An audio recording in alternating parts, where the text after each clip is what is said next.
call this regular meeting of the Board of Commissioners to order. If you'll please stand and join me in a moment of silence before we go into the Pledge of Allegiance.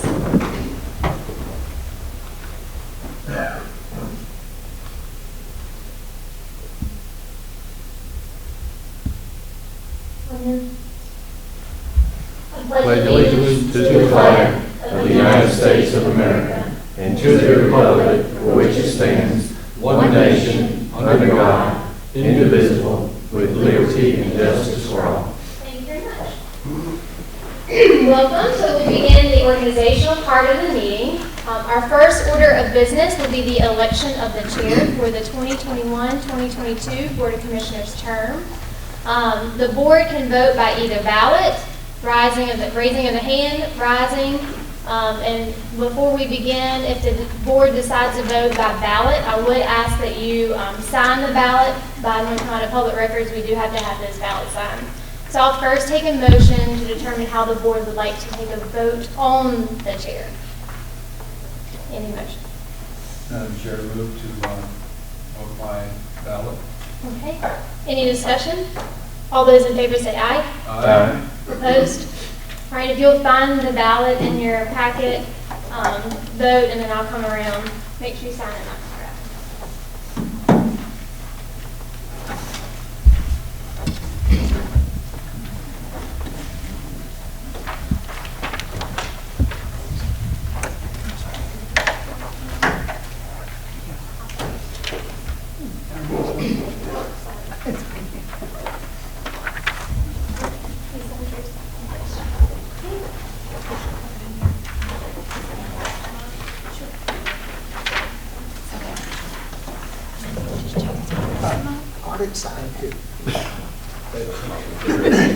They don't follow it.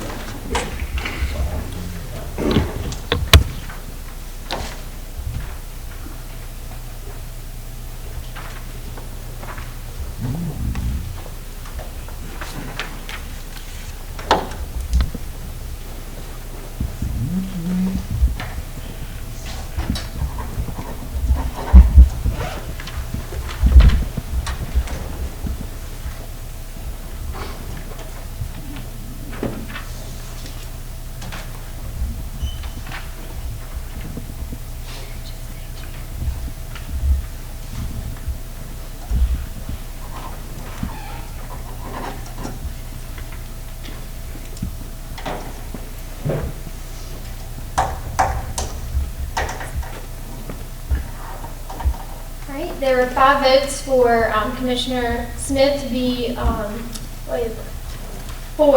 from, I don't do math. 4 2. I knew that wasn't something right. 5 students, not right. This one.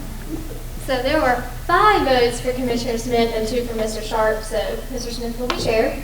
At this time, we can take a vote for our vice chair. Is there a vote for how we would like to vote for the vice chair? Madam Barrister, move to use the ballot. Okay.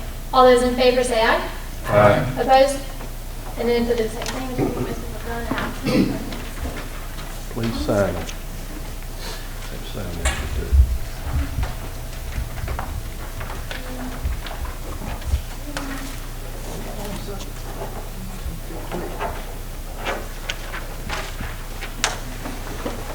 Vice Chair, would you like to vote for him? Let's go ahead. Okay.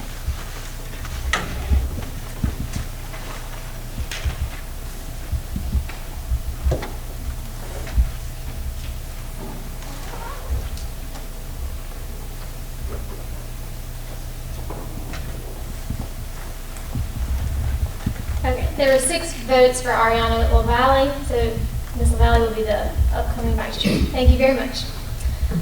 We will now move on to the approval of the resolution fixing the time, date, and place for our regular meetings for the upcoming year. We are suggesting that we continue the same place and time for this year due to the coronavirus still and the renovations at the Government Center. So what we're suggesting is to have the first meeting at 6 p.m.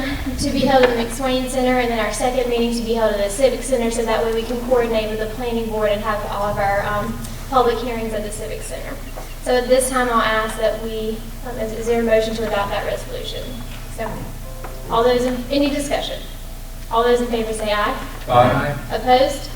Thank you very much. The last order of business will be for the board to approve the official bonds for the upcoming year.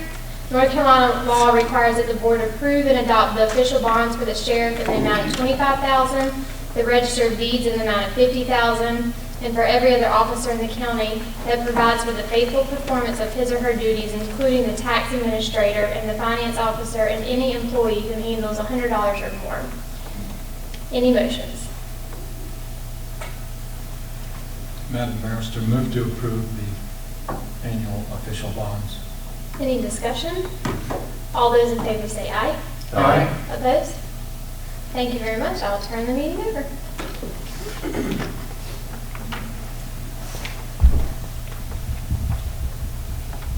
Thank you, Madam Barrister, for convening that. We appreciate it very much. Is there any additional agenda items to add?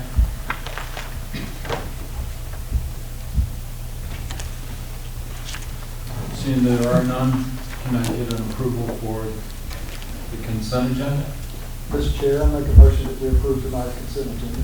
Motion's been made to approve the consent agenda for this evening. Any discussion? Seeing that there are none, all those in favor of approving the consent agenda as written, signify by saying aye. Aye. Any opposed? Thank you. Mr. Chair, I have a request for the original agenda. I want to offer a motion to remove item 8D under new business.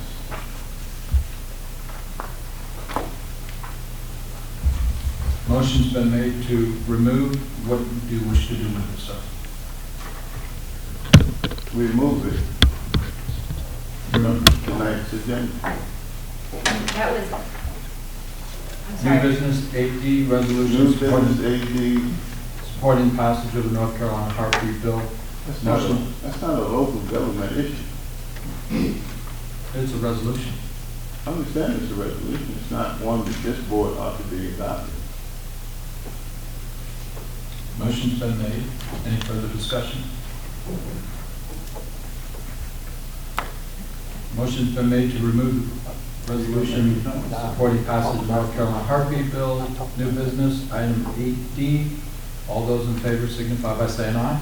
Aye. All those opposed? No. Can I get a show of hands of the ayes, please? And those opposed, please. Thank you. Motion's defeated.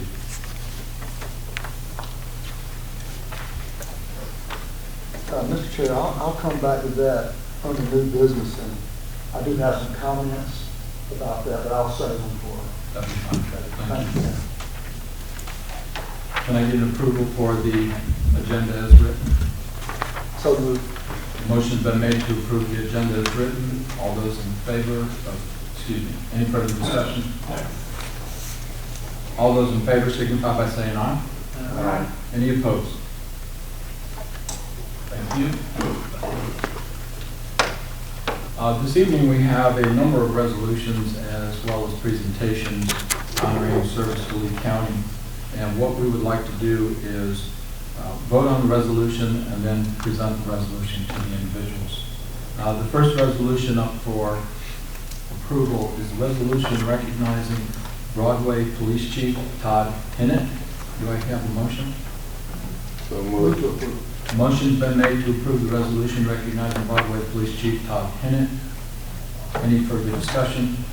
All those in favor signify by saying aye. Aye. Any opposed? Thank you. I'm going to take a moment to read the resolution.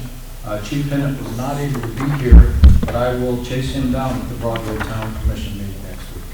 The following resolution recognizing Broadway Police Chief Todd Hinnant and his 30 years of service to the Lee County community. Whereas Chief Todd Hinnant attended Central Carolina Community College, where he earned a certificate in basic law enforcement in August of 1993. And whereas Chief Todd Hinnant began his career as a reserve officer in October 1993. And whereas Chief Todd Hinnant became a patrol officer for the Broadway Police Department in December of '93. And whereas Chief Todd Hinnant was hired as a deputy for the Lee County Sheriff's Office in January 1997 and was subsequently promoted to Civic Sergeant in February of 2002, Domestic Violence Sergeant in September 2003, and Detective Sergeant in September 2004.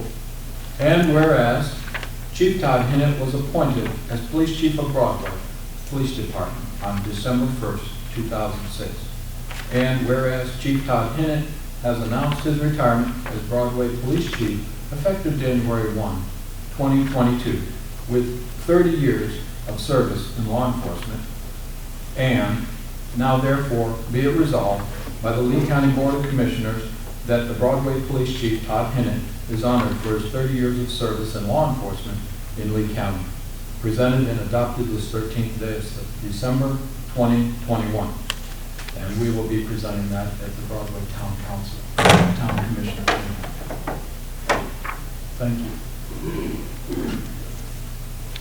Next item up on the agenda is the resolution recognizing the Sanford Fire Department Chief Wayne Barber. Do I have a motion to approve? Motion to approve. Motion has been made to approve the resolution recognizing Sanford Fire Department Chief Wayne Barber.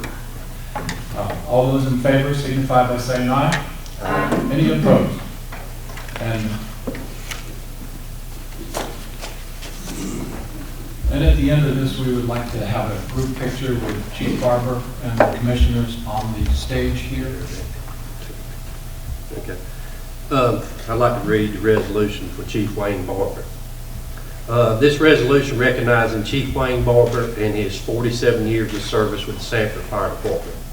Whereas Chief Wayne Barber began his career in the fire service as a volunteer firefighter, and whereas Chief Wayne Barber began working for the Sanford Fire Department on February 14, 1975. Whereas Chief Barber was promoted to a pumper engineer in February 1977, and then as a lieutenant in August of 1982, and as a captain in December of 1983, and as assistant chief in March 1989. And whereas on August 18, 1995, Chief Wayne Barber was named as the fire chief of the Sanford Fire Department for the city of Sanford.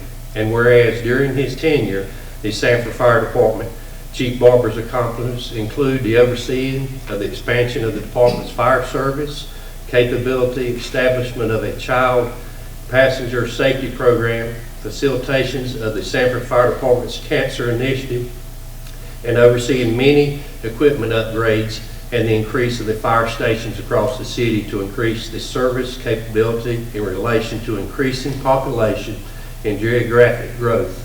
And whereas on November 16th, 2021, Chief Barber was honored as a hometown hero by the North Carolina Automobile Dealers Association. Whereas Chief Barber has announced his retirement as Fire Chief effective January 1st, 2022, after dedicating 47 years to his career in providing exemplary fire service and leadership. And now therefore be it resolved by the Lee County Board of Commissioners that Sanford Fire Chief Department Chief Wayne Barber is recognized and honored for his outstanding career in the fire service and 47 years of dedication to the city of Sanford and Lee County, and that the board extends its sincere appreciation and wishes him the best in all his future endeavors. And it's presented and adopted this date, December 13th of 2021.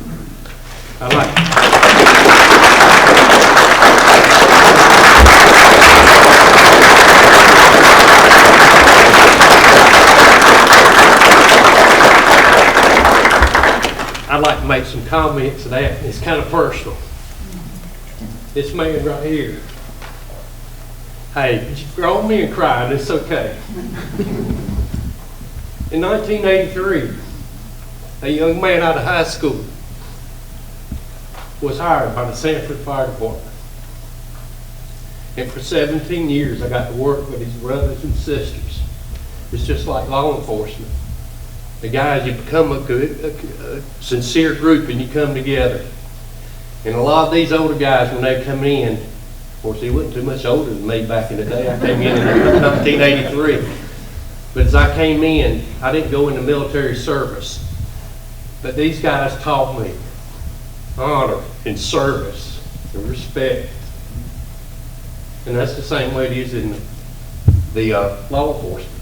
But these are tight groups of people when they come together. These guys will always be my brothers, and along with these guys coming up after this. I've been in law enforcement since 1988, and it's a brotherhood and sisterhood. This man has dedicated his life to that job. I mean, a lot, maybe some might know, he didn't have kids, but we were his baby. That fire department in the city of Sanford was his baby. He loved it. Anytime you needed him, that man was there. And I admire and I appreciate him for what he brought me up to. And I think me being in this type office is a part of this man right here. Thank you, Chief.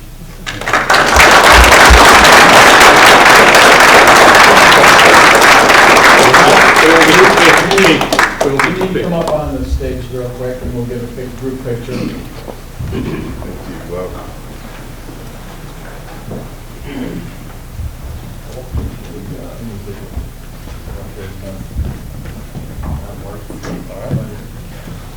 Yeah, they're about.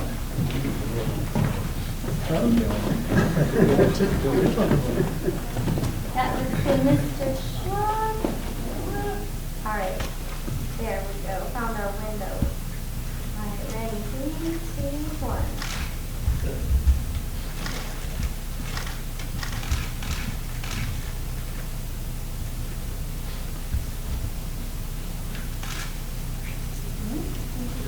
Yep. Thank you very much.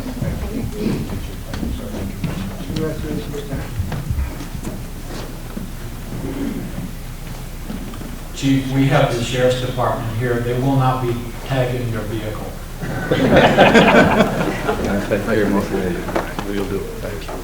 After the city council recognized the chief the other night, they went out and took that yellow do not enter tape and wrapped it all around his vehicle. I have pictures. Okay.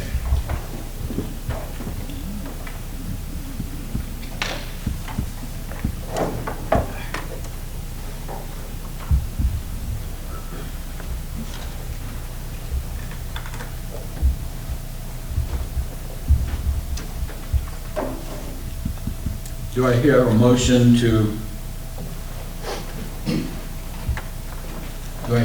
regarding the resolution recognizing Sheriff Carter? The first one's for Chief Deputy Randall Butler. Oh, I'm on order. I'll stand corrected. I have no idea. Gotta love your clerk. Do I have a resolution, a motion to recognize resolution recognizing Chief Deputy Randall Butler? Motion's been made to recognize the resolution recognizing Chief Randall Butler. All those in favor signify by saying aye. Aye. Any opposed? Thank you. Chief Deputy.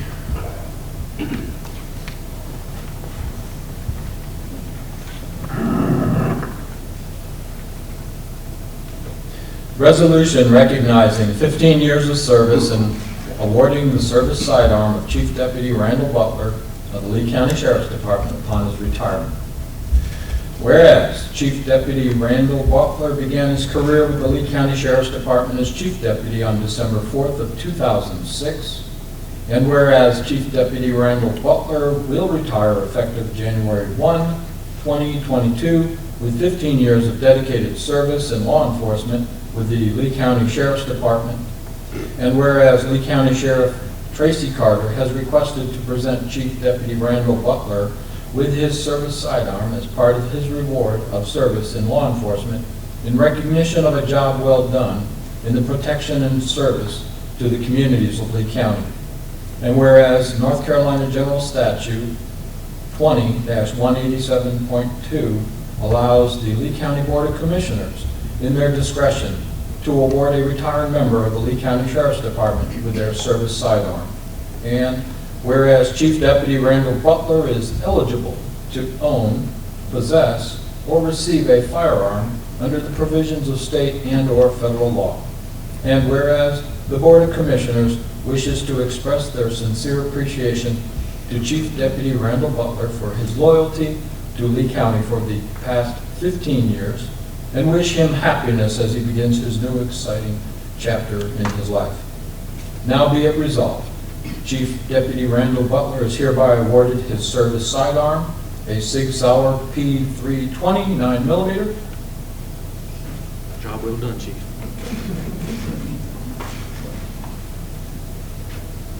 Be it further resolved, the Lee County Board of Commissioners recognizes and honors Chief Deputy Randall Butler for his 15 years of honorable service in protecting and serving the communities of Lee County, presented and adopted this 13th day of December 2021, and I got to sign it.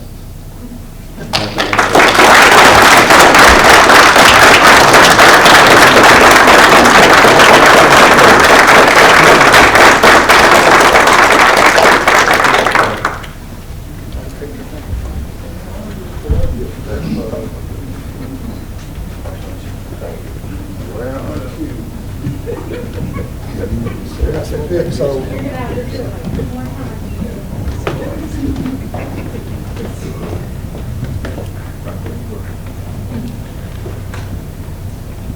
Almost a foot missing. What? And, yep, perfect.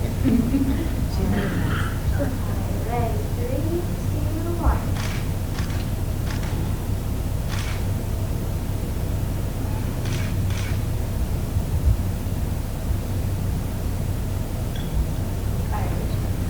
Thank you. congratulations. Exercise. Yes, sir.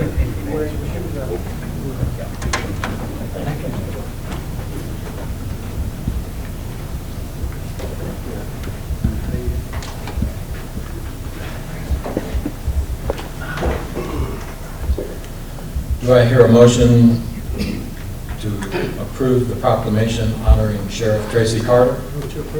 Motion's been made to approve the proclamation honoring Sheriff Tracy Carter. All those in favor signify by saying aye. Aye. Any opposed? Thank you, Sheriff Carter. If we could also get a motion to adopt the resolution for the service sidearm as well. Second resolution on the adoption of the service sidearm for both Chief Deputy This one's for Sheriff Carter. for the Sheriff Carter. Okay. Yes. So we need an exclusive motion in that For the regard. resolution, it's a separate action. Motion approved. Motion's been made to approve the resolution signifying that Sheriff Carter can remain armed. All those in favor signify by saying aye. Aye. Any opposed? Thank you. Proclamation honoring Sheriff Tracy Carter. Whereas Sheriff Tracy Carter began his career in law enforcement with the Town of Broadway Police Department in 1986, working part-time before accepting a full-time position as a jail officer, and later that same year becoming a deputy sheriff and dare officer with the Lee County Sheriff's Department. And whereas in 1993, Sheriff Tracy Carter accepted a position with Lee County Schools as the first Chief of Special Police, serving through 2006. And whereas Sheriff Tracy Carter was elected and began his service as Lee County Sheriff on December 4th, 2006. And whereas Sheriff Tracy Carter holds a BAS in Human Services and Criminal Justice from Campbell University, in addition to an advanced certificate in law enforcement from the North Carolina Sheriff's Training and Standards Commission, graduated in 2010 from the North Carolina Sheriff's Leadership Institute, received a Distinguished Alumni Award from Central Carolina Community College in 2012, was nominated in 2014 to the Campbell University Alumni Committee, and was appointed by Governor McCrory to serve on the Juvenile Justice Planning Committee under the Governor's Crime Commission. And whereas when Sheriff Tracy Carter began his career, Lee County had a population of 50,948 citizens compared to 63,285 today, and continued to provide excellent service while accommodating the growing community. And whereas the Board of Commissioners wish to express their sincere appreciation to Sheriff Tracy Carter for his loyalty and dedication to Lee County over the past 35 years, including his 15 years as sheriff, providing exemplary leadership in law enforcement, and wish him the best in all his future endeavors. Now therefore, the Board of Commissioners hereby proclaim Friday, December 31st, 2021 as Sheriff Tracy Carter Day.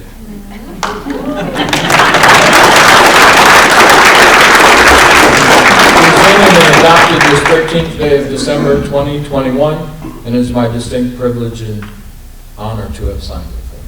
Thank you. Thank you, sir.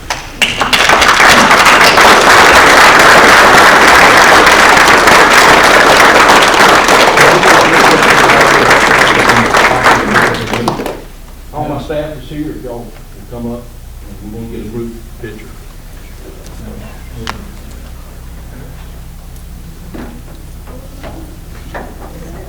What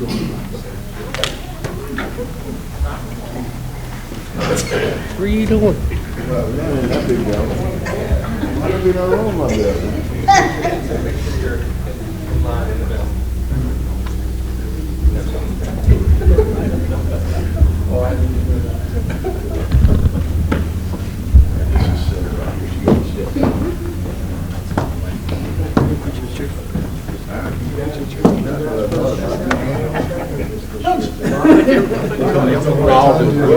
We all need to get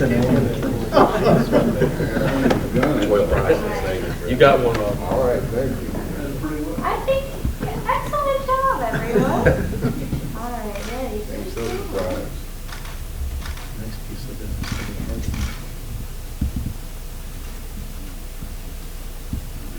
All right. Okay, thank you. Thank you.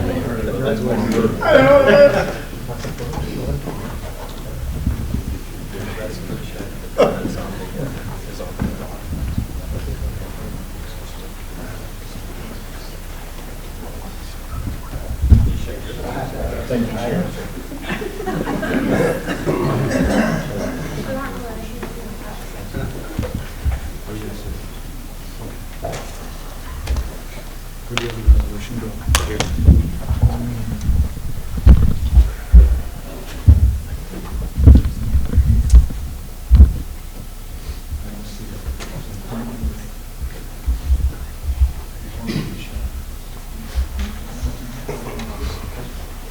Is that the one?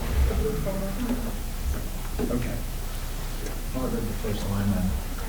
We need to steal that back.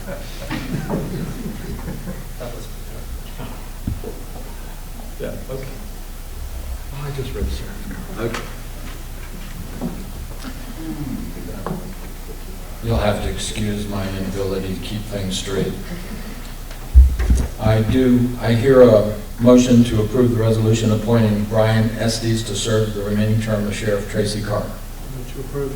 Motion been made to approve the resolution appointing Brian Estes to serve the remaining term of Sheriff Tracy Carter. All those in favor signify by saying aye. Aye. Any opposed? Thank you. Brian Estes, please. Charles. Who's that, Charles? You can call me whatever you want. Sheriff is better. Sheriff works, okay. The resolution appointing Brian Estes to serve the remaining term of Sheriff Tracy Carter. Whereas Sheriff Tracy Carter submitted a letter of resignation from his position as Sheriff of Lee County effective 1 January 2022, which is prior to the end of his current term expiring in December of 2022.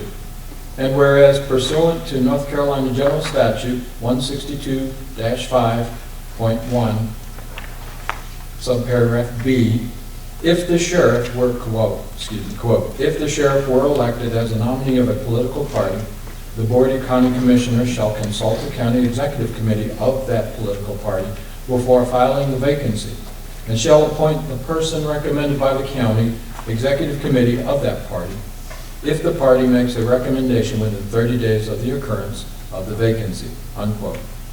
And whereas the Lee County Republican Party voted on November 22nd of 2021 to recommend the appointment of Brian Estes to fill the vacancy serving the remaining term of Sheriff Tracy Carter. And whereas in compliance with North Carolina General Statute 162-5.1, subparagraph D. Brian Estes has submitted a valid disclosure statement dated November 5th, 2021, and prepared by the North Carolina Sheriff's Education Training and Standards in accordance with 17E-20, verifying his qualification for appointment. And whereas the Lee County Board of Commissioners recognizes Brian Estes' eligibility to fulfill the vacancy of sheriff effective January 1st, 2022, and that all requirements and qualifications have been met to make such appointment as recommended by the Lee County Republican Party. And now therefore, be it resolved by the Lee County Board of Commissioners that Brian Estes is hereby appointed to fill the vacancy of sheriff upon the retirement of Sheriff Tracy Carter, effective January 1, 2022, through the end of his current term expiring in December 2022. Adopted this 13th day of December 2021. And I had the pleasure of signing. Thank you.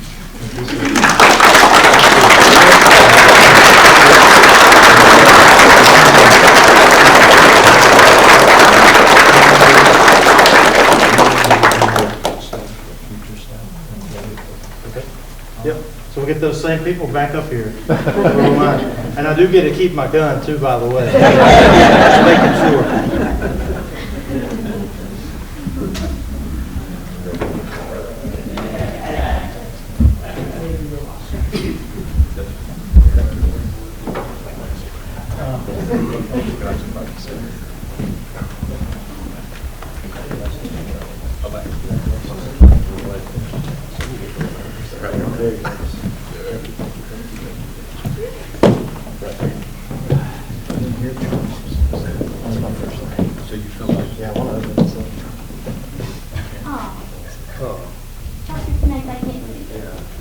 Stand up, Andre. You stole? Ready, 3, 2, 1.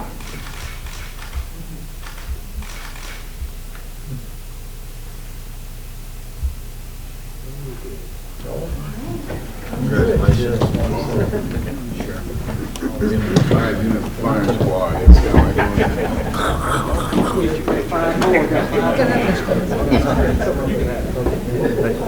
Play that song on one tonight.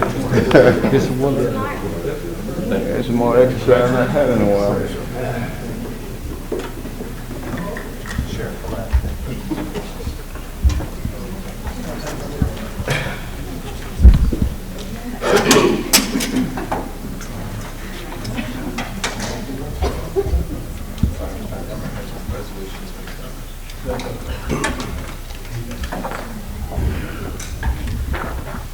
Okay, thank you very much. We appreciate the sheriff appointed and the sheriff retiring and the chief deputy retiring and the fire chief retiring and the police chief of Broadway retiring. Are we getting old? All right, thank you. We have a public hearing scheduled, an additional public hearing for Project Frame grant funding, as well as approved agreements regarding Project Frame. I've got Whitney as noted here as speaking on this, or we got Mr. Randolph. Ms. Randolph, you want to Lead off on the public hearing, sir.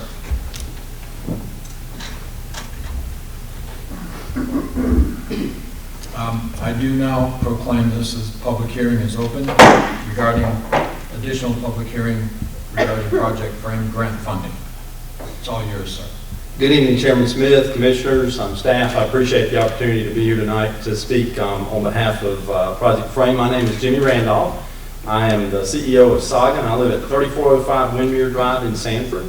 I had the privilege to speak before you regarding this project a few weeks back, and was pleased to talk about a project that will bring approximately 235 new jobs to the community, many of which are jobs that are in production and installation, consistent with Saga's strategy of recruiting a diverse mix of industries which provide viable career pathways and upward mobility for county residents with diverse skill levels and work experiences.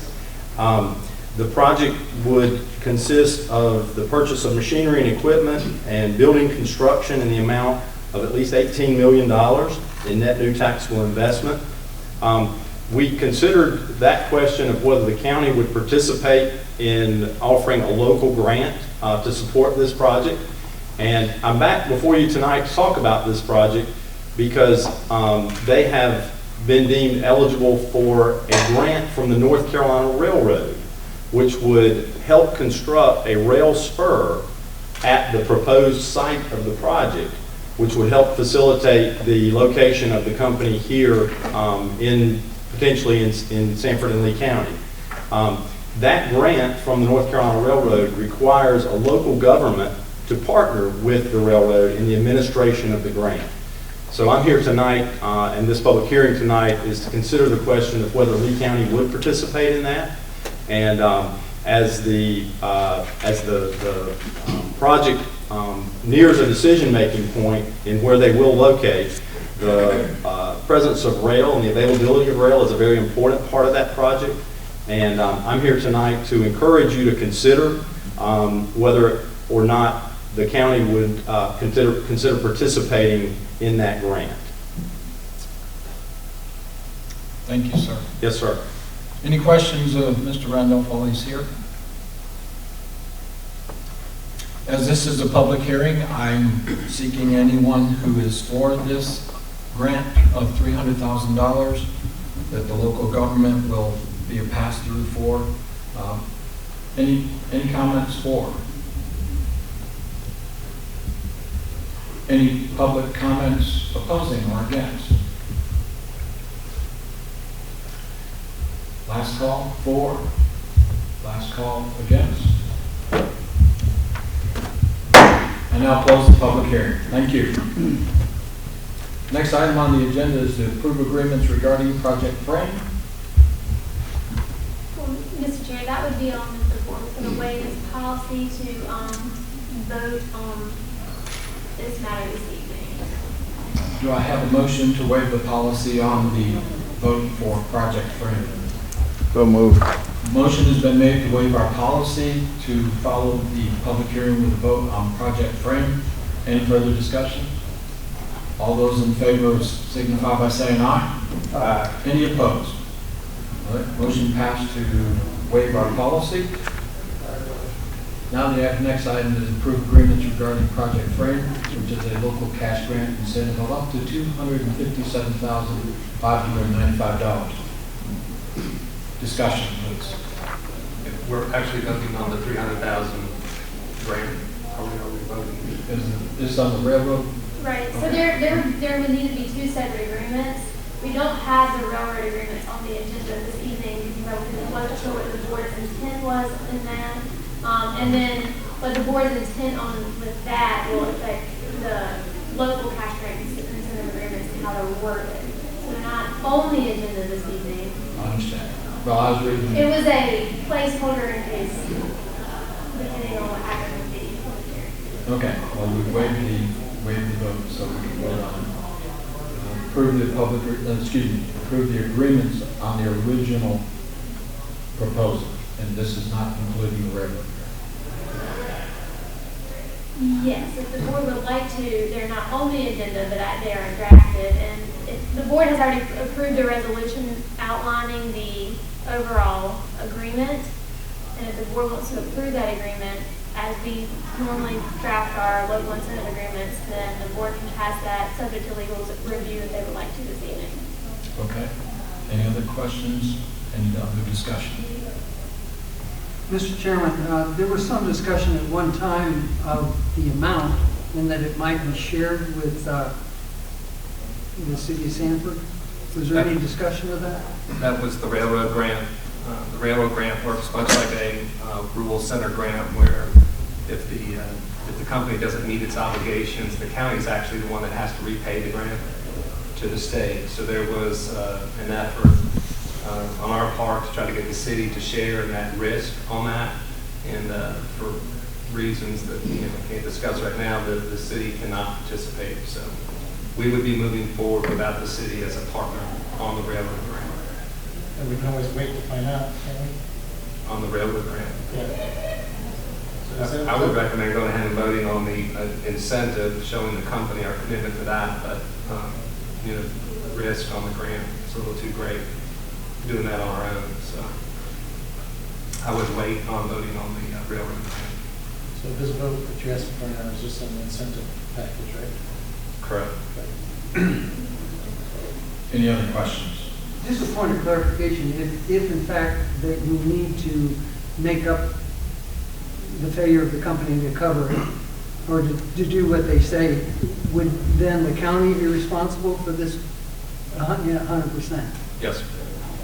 And what we had talked about doing was withholding the grant money until they met that obligation, but the grant, the cash grant is less than the, you know, what we would owe the state. That's why we were asking for the city to help.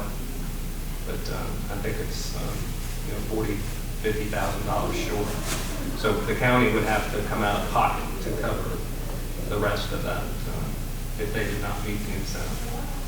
I mean, if they did not meet the obligations that go with the railroad grant. So there's, in the railroad grant, they have to ship a certain number of cars by a date to meet the requirements of that grant. Any other questions? So what exactly are we doing? We're voting for the incentive and not for the railroad grant. Correct. Will there be further discussion or research done on the city's participation? Yes, sir. All right.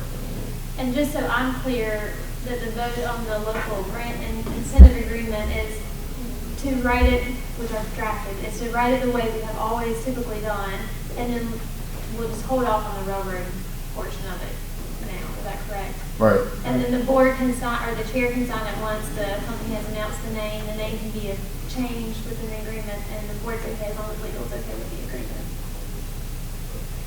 Any idea when the city will take up the issue?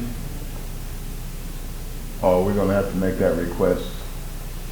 Well, they've taken it up once, and I know that Saga is still working on the issue. And right now, it's pretty much in Saga's locker. And he's not his head, yes, he's in agreement. It's in his court. Is that a commitment to follow up or what? Yes, sir. Those discussions are ongoing. All right, thank you. Do I have a motion to approve the original grant? So moved. Motion's been made to approve the agreement regarding Project Frame, the local cash grant incentive up to $257,595. Any further discussion? All those in favor signify by saying aye. Aye. Any opposed? Thank you. Next item on the agenda are public comments. We have 3 public comments this evening. Just a reminder, it's a 3-minute public comments segment. You have 3 minutes. We do ask that when you come to the podium to speak, that you please state your name and address. First off, I have Kate Fry. Is Kate here?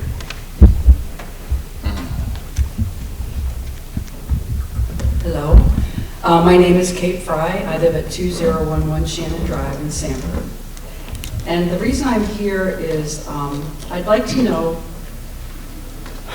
why you are making the proposal regarding the heartbeat bill. I'd like to know why you feel you have the authority to interfere with a woman's right, along with her doctor, to make a medical decision about her body.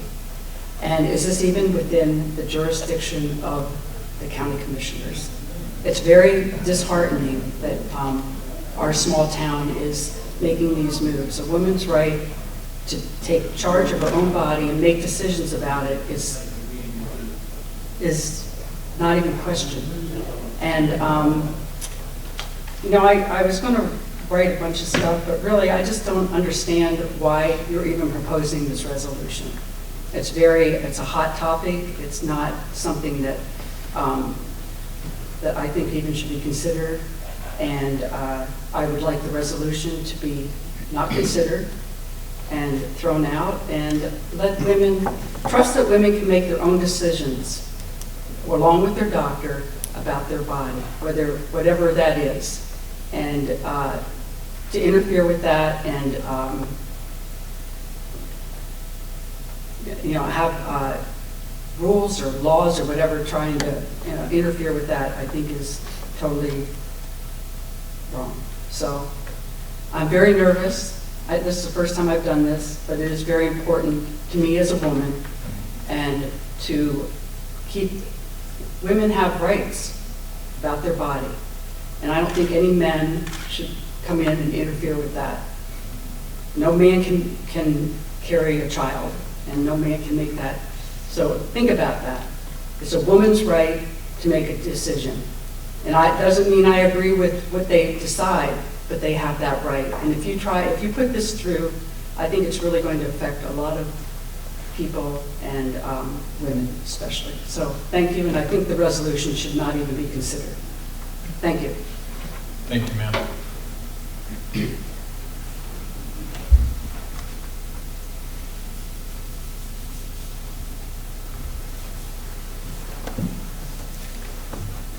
Next, Bruce McGinnis.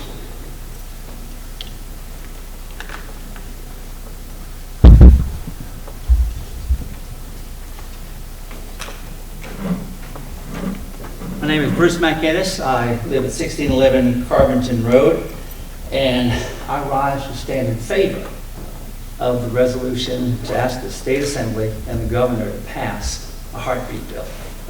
And the reason I would urge you to do that is because it is right. It is right. I know that there are those that will say, well, it's a woman's right to choose, that it's her body, it's her baby, or whatever she wants to call it. There's others who will say, no, we don't go enough. We don't go far enough. And it's actually, life begins at conception. And so a heartbeat is actually after that.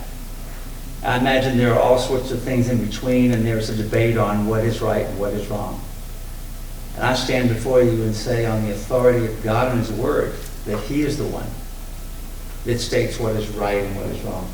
Not a majority vote, not popular opinion, not what people may think or debate, but what He has said as creator of people. He gives life, and He alone is the one that can take it. How can I say that? Because the Word of God says it. Psalm 139 says, for you formed my inward parts. You wove me in my mother's womb. I'll give thanks to you, for I am fearfully and wonderfully made. My frame was not hidden from you when I was made in secret and skillfully wrought in the depths of the earth. Your eyes have seen my unformed substance, and in your book were all written the days that were ordained for me, when as yet there was not one of them. And then God spoke to Jeremiah the prophet. He said, before I formed you in the womb, I knew you. Before you were born, I consecrated you. I've appointed you a prophet to the nations. There and other places, God says very specifically, it's about the child. And the child becomes a child at the moment of conception. But certainly, most certainly, when that child has a heartbeat.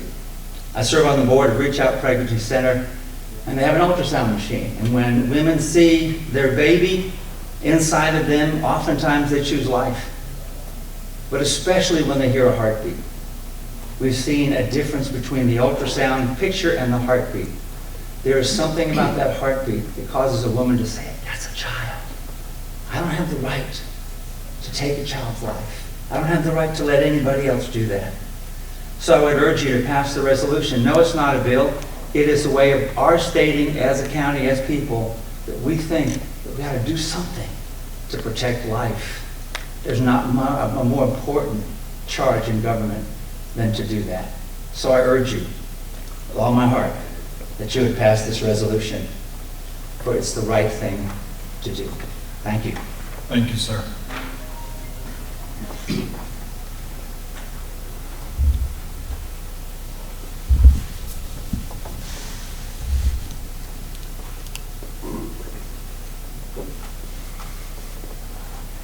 Next individual on public comments is Robert Hatler.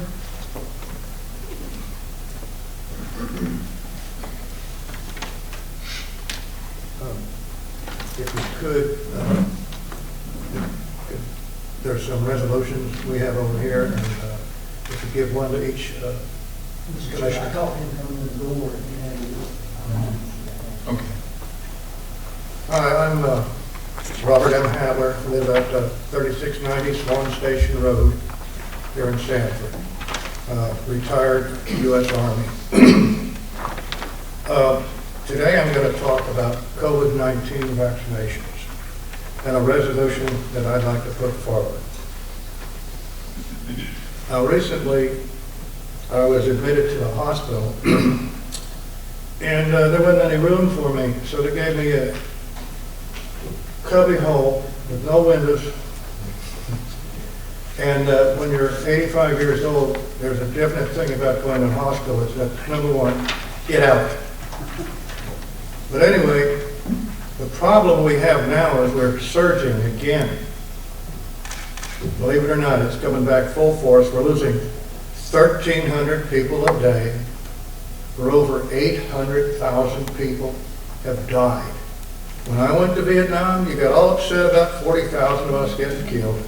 Jeez, nobody's even excited about 800,000. What's happened?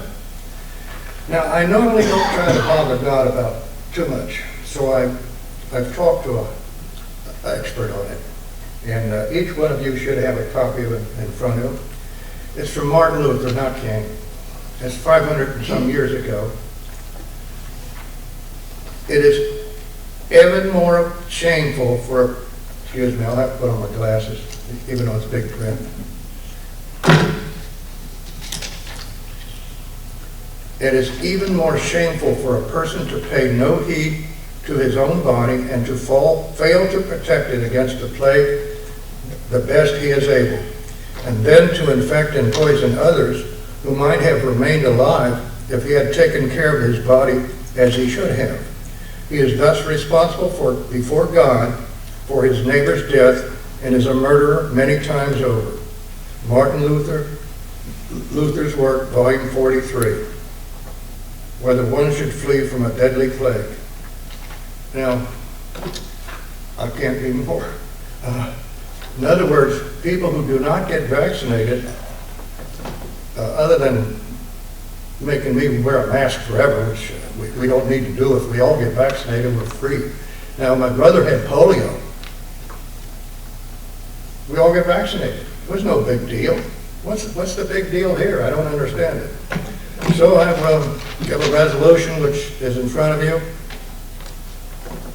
Whereas many persons have been given misinformation regarding the vaccination for COVID and its changing variations. Whereas individuals have been dying at the rate of 1,300 each day nationwide, and the overall death toll from this pandemic now exceeds 800,000.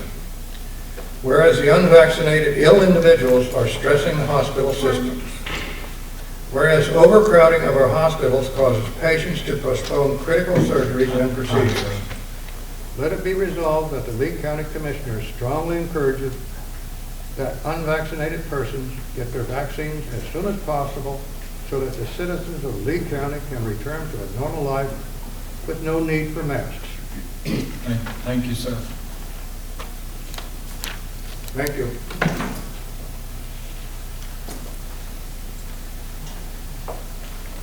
Next item on the agenda is old business regarding surplus property. Update on 108 South 15th Street and 110 Alcott Street. Yes, Madam that's Mayor. so we'll take actually 108 South 15th Street first. At your tables there is a new resolution that is the final resolution for disposing of that property. This is the one where the taxable value is $3,900. Brick Capital Community Development Corporation submitted an offer of $1,500 plus advertising. The offer was advertised in October 28th in the Herald, and there were no upset bids. At this time, I'm just asking that the board adopt the resolution and authorize the chair to sign all the documents that will effectuate the transfer when they're completed. Do each individual resolution separately? Yes, sir, please. Do I have a motion to authorize the sale of property located at 307 Samley Drive, Lee County, North Carolina? Well, I have to say that 108. Oh, I'm sorry. It's okay. We've got two of them here. Yes, sir. Located 108 15th Street, Lee County, North Carolina. So moved. Motion's been made to approve the resolution authorizing the sale of property located 108 15th Street, Lee County, North Carolina. Any further discussion? Any questions? All those in favor signify by saying aye. Aye. Any opposed? Thank you. Yes, and the second one is, in fact, not 110 Alcott Street. I'm bringing Brent Capitals back, and so that is correct. It's the 307 Samley Drive. This one, the taxable value of the property was $4,900. Brent Capital Community Development has submitted an offer of $1,500 and the advertising cost. Again, this offer was advertised in the Sanford Herald, allowed for the 10-day upset seal bid period. No bids were submitted on this offer. So once again, just asking the board to approve the resolution and authorize the chair to sign all the paperwork to effectuate the transfer once it's been finalized. Do I have a motion? Motion's been made to approve the resolution authorizing the sale of property located at 307 Samley Drive, correct? Yes, sir. This is different. Yes, sir. Okay. Lee County, North Carolina. Any further discussion, any questions? All those in favor signify by saying aye. Aye. Any opposed? Thank you.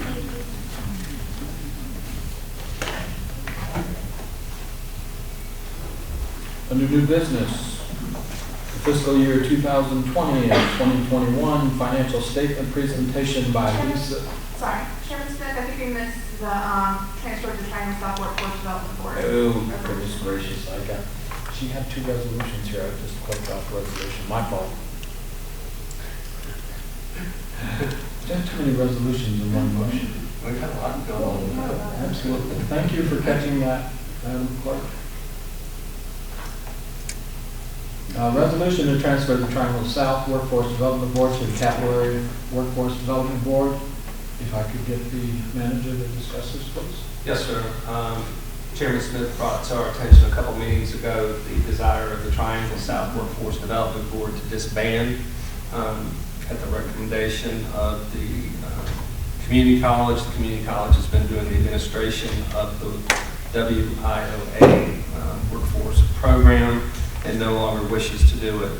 So in discussions with the state, there was an agreement that, or an attempt for Chatham County and Lee County to join Johnston County and Wake County in the capital area workforce development area, and that Harnett and Sampson would move to the Mid-Carolina Workforce Development Board out of Fayetteville. So we have approached Wake and Johnson counties. They seem to be on board with us joining that, so we need this resolution to send to the state showing that our commitment to moving to that Workforce Development Board. We're recommending approval.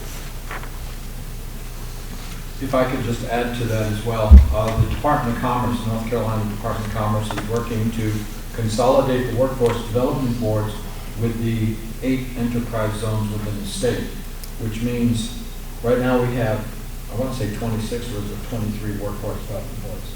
I believe it's 26.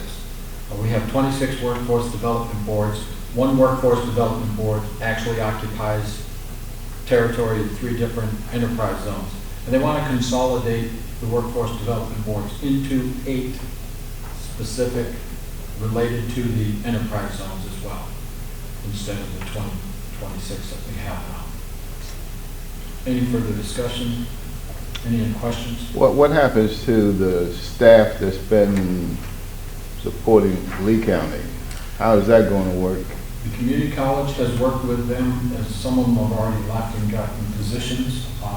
We had one resign the other night. She mentioned that she was going to Wake County Schools. So they're going to be absorbed within the community college, so they're not going to lose a position. And then, of course, the contractors will just realign with the appropriate workforce development board. And any of the remaining employees here can talk with Capital Area Workforce Development Board, because obviously they're going to need more administrative positions to handle Chatham County and Lee County, so.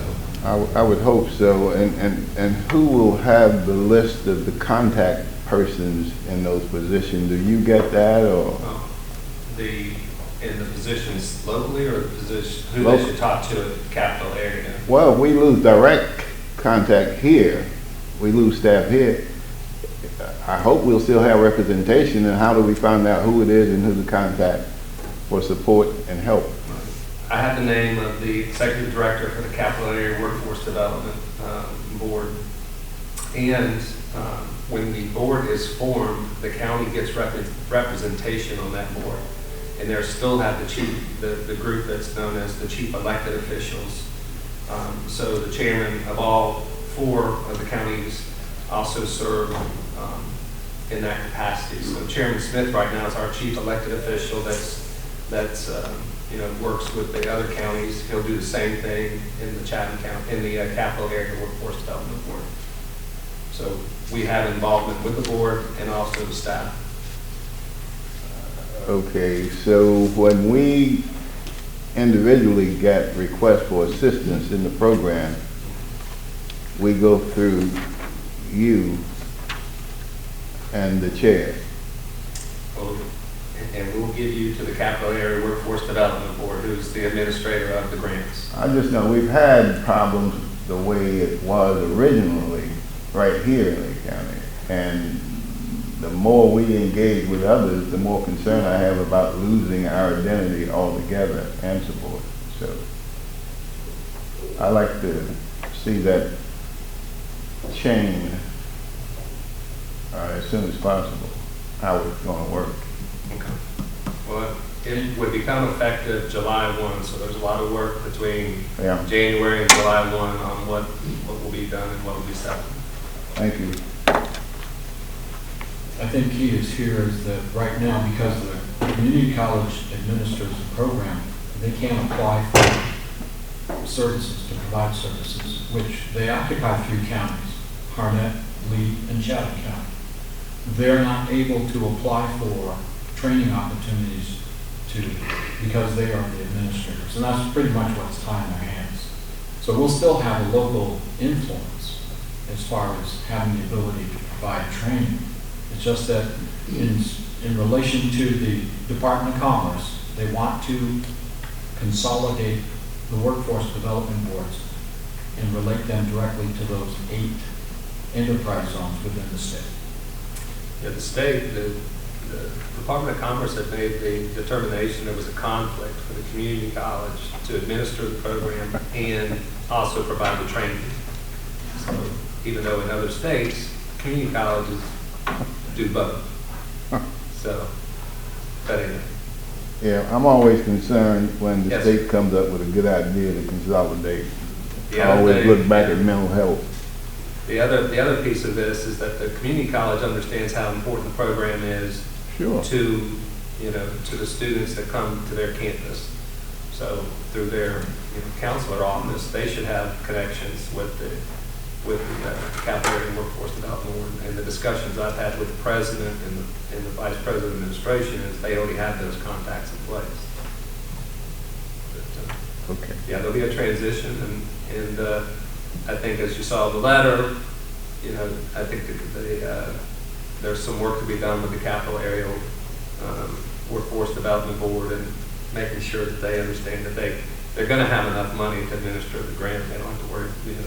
The host counties right now don't have to worry about they're going to get shortchanged. Any other questions? Thank you, Dr. Crum. Do I have a motion to approve the resolution? So moved. Motion's been made to approve the resolution to transfer the Triangle South Workforce Development Board to the Capital Area Workforce Development Board.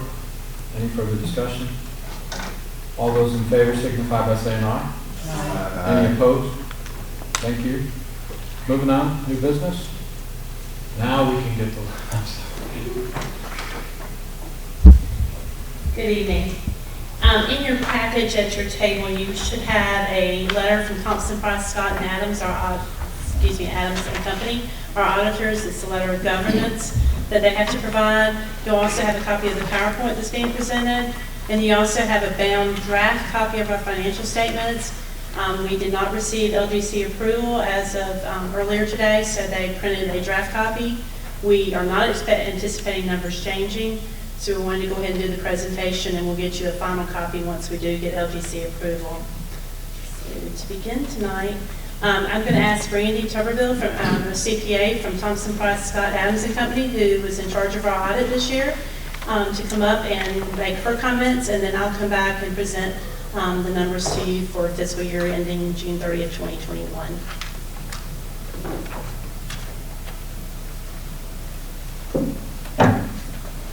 Good evening. As she said, my name is Brandy Tuberville. I have been with Thompson Price for 16 years, currently the audit manager. I will start this out by saying you have a wonderful finance staff. We have 18 counties that we do, and she's by far my favorite. I love her. We do too. You should. Can't take her. I've not tried to, but we always love, we love when we have good staff to work with, because it sure makes our life a whole lot easier. All right, so I'm going to go through a couple of comments that we are required to present to you. They're all kind of in the letter to government, so I'm just kind of going to bullet point them for you.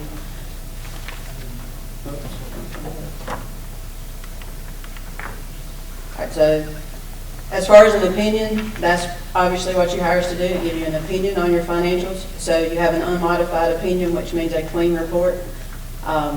There were no findings or anything that we had to disclose. You'll notice that in the back part of your financials, there were no findings identified.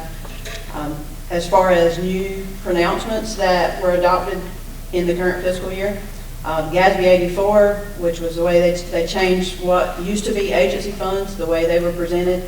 So now you'll have a couple of new special revenue funds, and then some of the agency funds are now just the same way they were before, essentially. There wasn't anything big with that change. We had no difficulties encountered in performing the audit. There was no uncorrected misstatements or disagreements with management.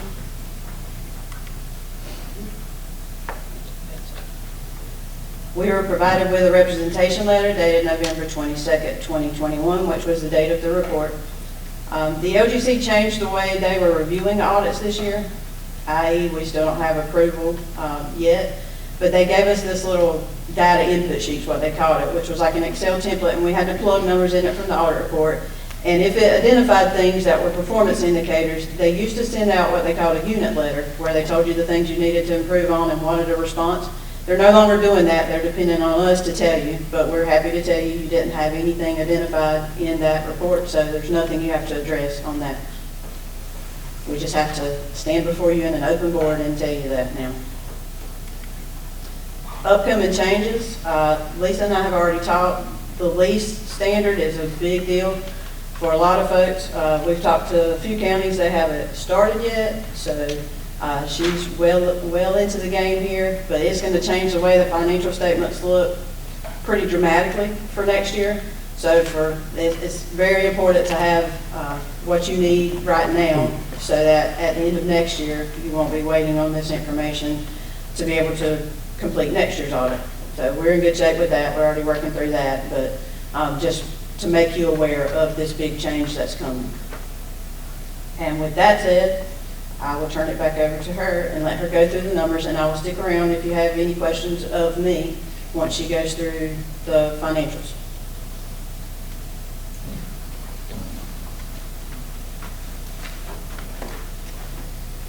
So tonight I'll be going over the general fund activity with you, our fund balance position, our debt position. I'll give you an update on our capital projects as of June 30th, and then we'll have an opportunity for questions if you should have any.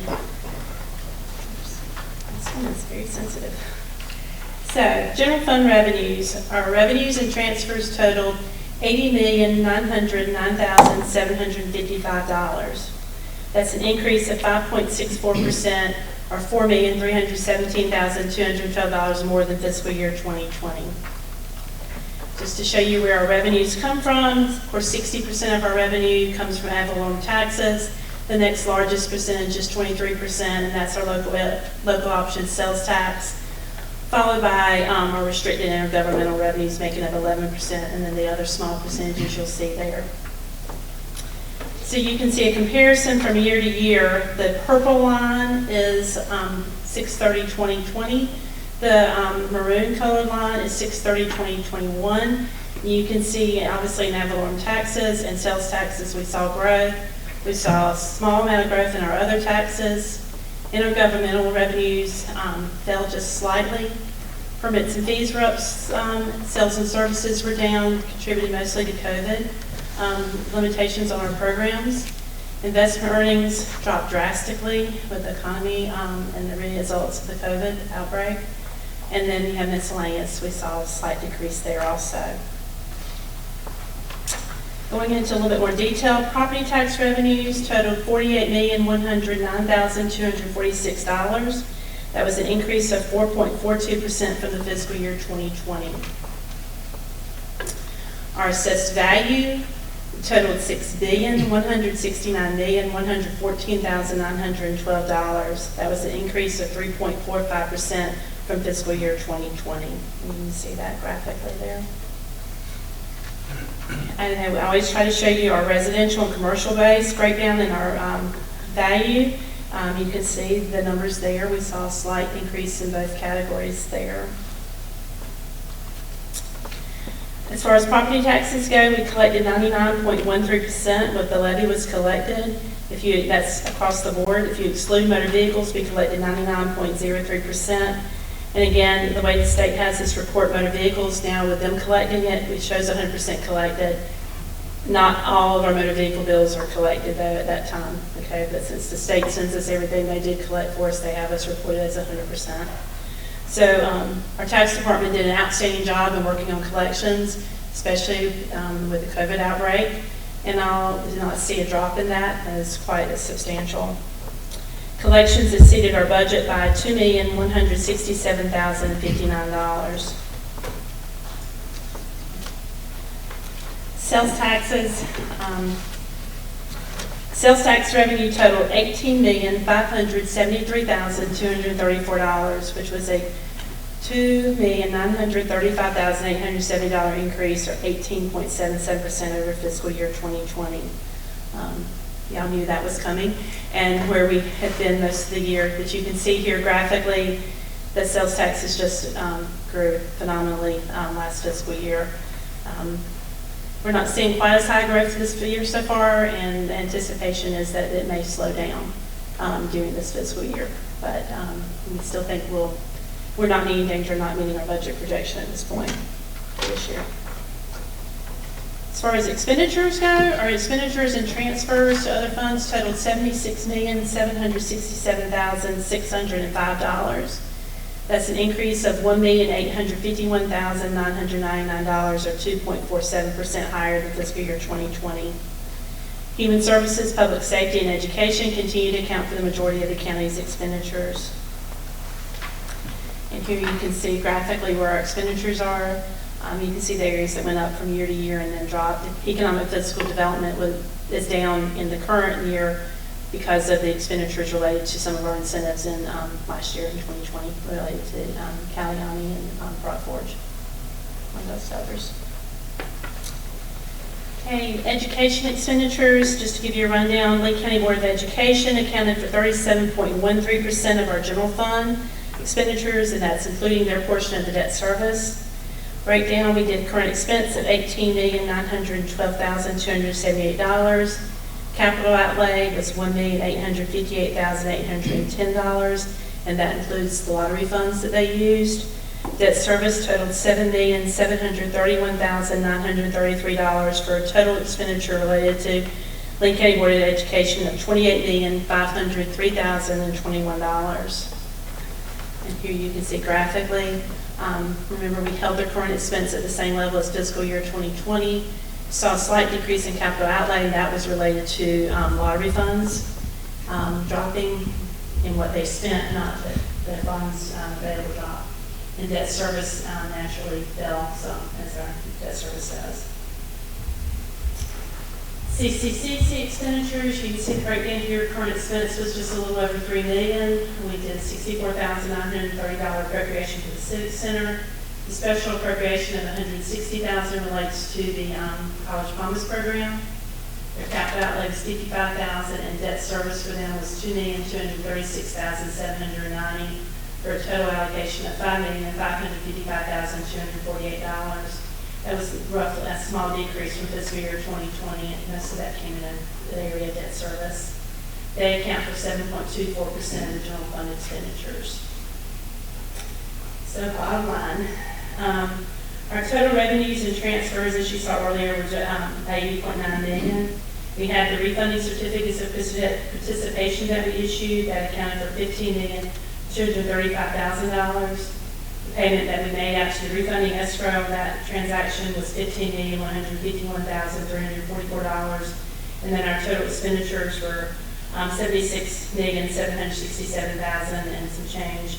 So our net change in our fund balance for fiscal year ending 6/30/21 was $4,225,806 increase.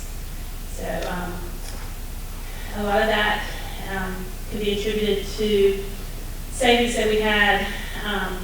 We've had a lot of turnover in positions, so I went back and looked.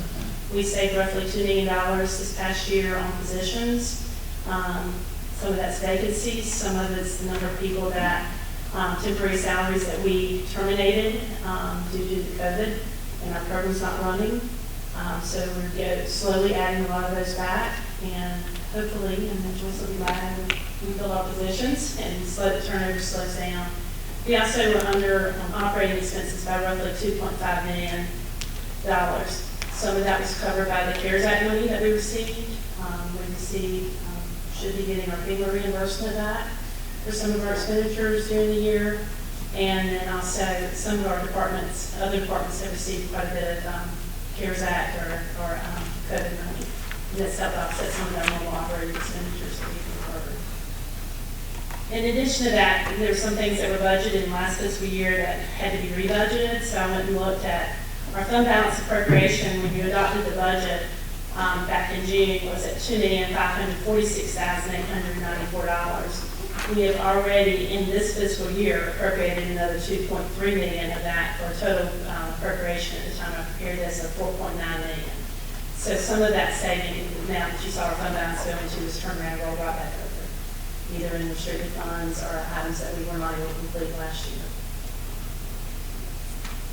Okay, so fund balance summary, our total available fund balance as of 6/30/2021 is $22,415,333. That's an increase of $3,152,987 for this year, 2020. Remember, there is a difference between our available fund balance and our total fund balance, so that's why those two numbers are different there. The increase is not the $4 million that you saw on the other page. How do we compare? Discovered that beginning this fiscal year, the state is moving away from grouping us by population group to determine our grouping for the general fund expenditure number that we always use, 8% rule that you hear us use. They've always, up until this year, grouped us by population group and told you to look at your population group as your peer group. They are now moving to a two-group county breakdown. Those with budgets below 100 million and those above budgets of 100 million. Based on that new scenario, we would need to be at a minimum of 20% of our general fund expenditures. So they would no longer be looking at the true minimum of 8%, which they would tell you, even in your population group, you need to look at the average, not go just with 8%. So the median for our group, as of 6/30/20, they provided that information, was 39%. We are currently at 29.2, so we are above the minimum of 20%, but we are still below the 39%, and we were always below in our population group offset because of our size. We were, and not being one of the coastal high tourist towns, we were always slightly below that. But I will recommend that we need to, probably in January when you have the retreat, look at our financial policies and reevaluate our policies based on the new way that the LGC is looking at this, or the government commission is looking at this. Will you be bringing forth a recommendation? I can do that. Okay. If that's what the board would like and stuff, so. Good question. I would take that into advisement. So looking at this schedule was still done based on where the old rules were, the 8% rule, not rule that they sent forward that the LGC had, and then looking at your policies of 16% as a floor instead of the 8%, and then 24% as your target. So you can see we're well ahead of all those at this point in time. And again, holding that much fund balance aids us in being able to take care of some transactions or opportunities that come available to us. You walked into a lot of transactions that without this type of fund balance, you would not have been able to purchase some properties that you've purchased and take care of some things you've taken care of. So I think the county's to be commended for your actions in that. Okay, moving on to debt position.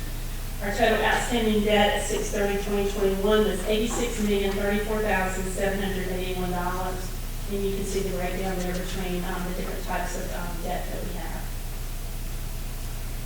And then this graph shows you the breakdown between the Lee County Board of Education, community college, and then general debt of the county. And obviously the Board of Education makes up the largest portion at 54%. Community college is 32%, and then our general debt that covers parks, etc., is 14%. Courthouse, things like that, and governments and renovations, all looked in there together. Of course, your financial policies have certain minimums involved. Our outstanding debt is not to exceed 2% of the total assessed value, and we are at 1.39, and you're well below the state threshold of 8% there.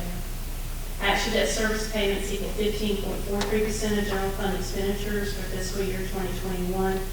Your MAT at some of it's 15%. Now, you're probably wondering how do we know there? We were well below our budget, and that was it. When we did the budget, your expenditures are higher, which makes our debt percentage smaller. In actuality, with our expenditures being as far below budget as they were, it pushed us a little bit on that ratio. I don't think we have anything to be concerned about there. Okay, moving into the single audit and grants. The county managed over $143,923,592 worth of grants, funds that related to Lake County. Now, funds received by the county and actually came through our offers were only $9,958,582, meaning that there were direct vendor payments of $133,965.10. Excuse me, so that $133,965,010 that went direct to vendors, but our staffs determined eligibility for those funds. Programs that were audited by our audit firm were Medicaid, Corona's relief funds, the school nursing funding initiative, juvenile crime prevention programs, and the public school building capital fund on receipts. And we are very happy to say that, as you've heard, there had no findings. So our staffs are to be commended, especially in the situations they were having to work this past year, to maintain and keep everything in order and be as clean as they were. So we're very happy to say we commend our staffs and social services help and other divisions also. Update on capital projects. We were able to close several this past year. The CCCC Health Science Center was closed, so there are no funds remaining in that one. There is $105,866 left in the vet medical technology facility, and a majority of that has been out since we started this current fiscal year and should close that one shortly.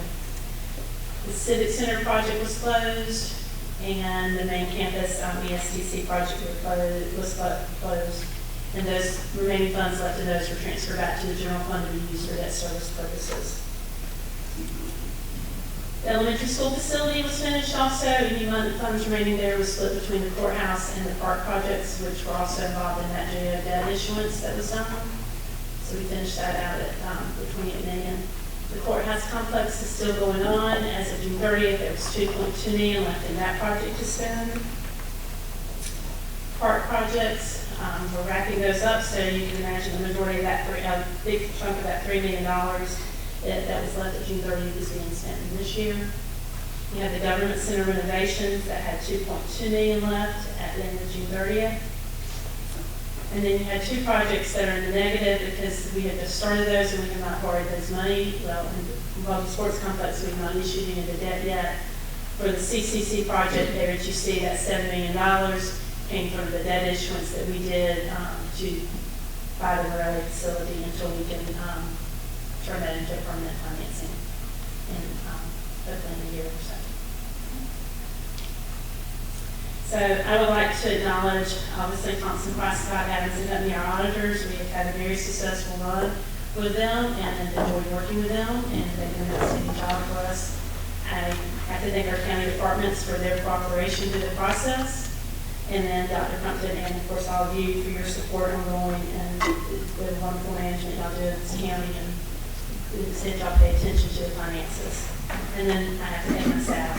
I could not be up here doing what I do if it wasn't for having an outstanding staff that have helped through this audit and keep everything going. And we couldn't be bragging about it if you weren't there, so thank you very much. Thank you. At this time, I'll be glad to answer any questions you may have. I know I went through that relatively quickly, and plus I talk fast. Any questions? Commissioner Carver? No, thank you. Commissioner Connect? Commissioner LaValle? Commissioner Sharp? Good job, Staff. Thank you. Commissioner Reeves, any other questions?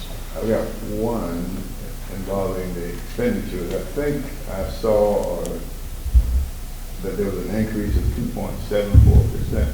Do you keep a report that shows where those impacts took place along with an explanation? From year to year? Yes. I can get it for you. I mean, I can tell you what departments it came in if you want it down to that level. Yes. Okay? Thank you. Glad to. Commissioner Levitt? I'm good, thank you. Just, Lisa, on the multi-sports complex, I know we purchased the property. Is that expenditure going to be reported once we get a bond? It was done after June 30th. Oh, I'm sorry, wrong fiscal year. Excuse me. So that fund balance that you probably had, we already spent $2 million. Gotta get with the calendar. Yeah, the actual closure on that is not until July. Thank you. And we did not close by June 30th, so it did not make that report. All right, sorry. I did stop and look back as No, I'm sorry. It's been a wild year. It has been. And we are. It's been a wild 2 years, to be honest with you. The last 2 fiscal years have been really different and unexpected.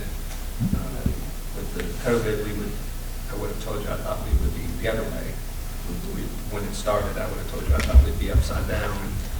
Instead, our economy has turned the other way, and it was quite unexpected. So it's going to be interesting to see if they'll keep rolling going forward. So the board's looking forward, to the coming budget. We have lots of decisions, lots of things to discuss. And in January, a couple of meetings ago, we talked about budget priorities. Mr. Reeves gave me a budget priority a couple weeks ago. He'd like to see a $15 minimum wage for our full-time employees. We have about 28 employees who are full-time, who are not at $15 an hour. And to take them up would be about $112,000. And one of the primary reason is that the state took the position that they were going to do the boards of education, but not local governments. And all that does is make our people more attracted to other positions somewhere else because they're doing some of the same jobs and get paid more. So we really ought to be thinking about that strongly. And our part-time staff, the minimum wage no longer will attract the seasonal part-time staff that we need. So we have a lot to talk about with the board outside of the strategic plan at the January budget retreat. I would say we're in good shape. Our auditor would tell you that there are counties that are not as lucky as we were in all of this, because there are counties that had things go the other way. And so we should be very fortunate. We're very fortunate. We should be very thankful. And we are diligently working on Lisa's assistant is here with me tonight. She is working with a company called Debt Book to help us analyze our leases. And hopefully we will have everything in place before we get ready to do our audit next year with those. Just to give you a little insight of that. In the past, a lot of our things that we quote lease or rent, we've been able to just count as operating expenses and not have to book them as a liability with the new regulations that are coming down. Something as simple as the facility that we rent for gymnastics will now end up having to be an asset on our books, and we will have to book a liability for those lease payments ongoing. So just a little snippet of what we're looking at, and we're having to analyze even service contracts to make sure there's no asset portion to the service contracts. So it is, our financial statements are not boilerplate. There are changes every year, and they can be rather challenging, and this one, the leases, is definitely going to be a challenge for us. So but we will overcome, that's for sure. So, no other questions? Thank you very much. Thank you.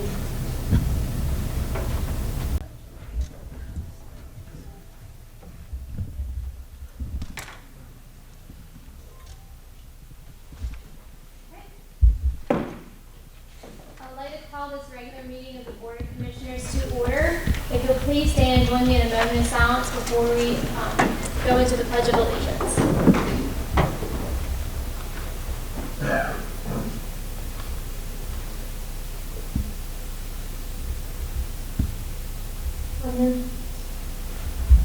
Pledge allegiance to the flag of the United States of America and to the republic for which it stands, one nation, under God, indivisible, with liberty and justice for all. Thank you very much. Welcome. So we'll begin the organizational part of the meeting. Our first order of business will be the election of the chair for the 2021-2022 Board of Commissioners term. The board can vote by either ballot, raising of the hand, rising. And before we begin, if the board decides to vote by ballot, I would ask that you sign the ballot. By North Carolina Public Records, we do have to have those ballots signed. So I'll first take a motion to determine how the board would like to take a vote on the chair. Any motion? Madam Chair, move to vote by ballot. Okay. Any discussion? All those in favor say aye. Aye. Opposed? All right, if you'll find the ballot in your packet, vote, and then I'll come around. Make sure you sign it.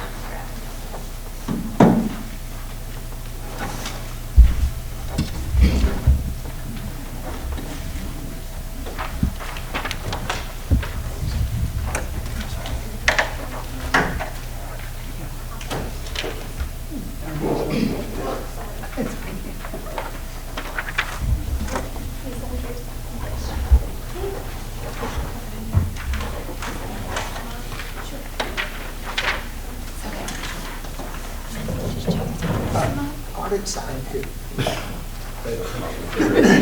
They don't follow.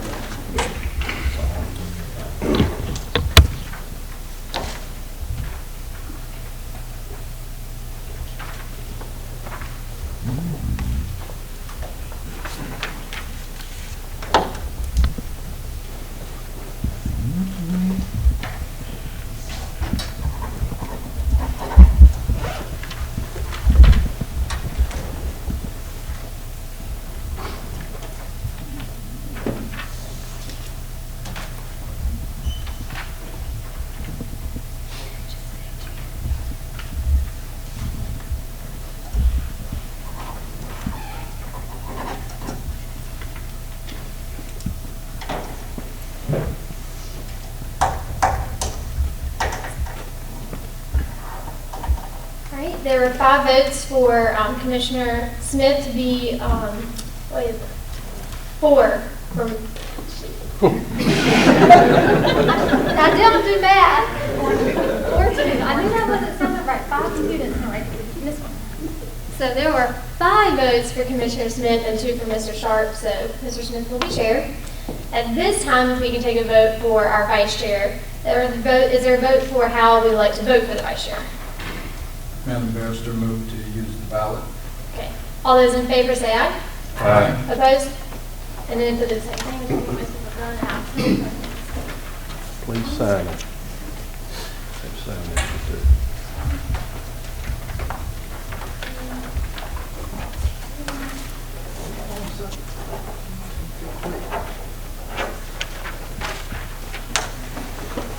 Vice Chair, would you like to vote for? Let's go ahead. Okay.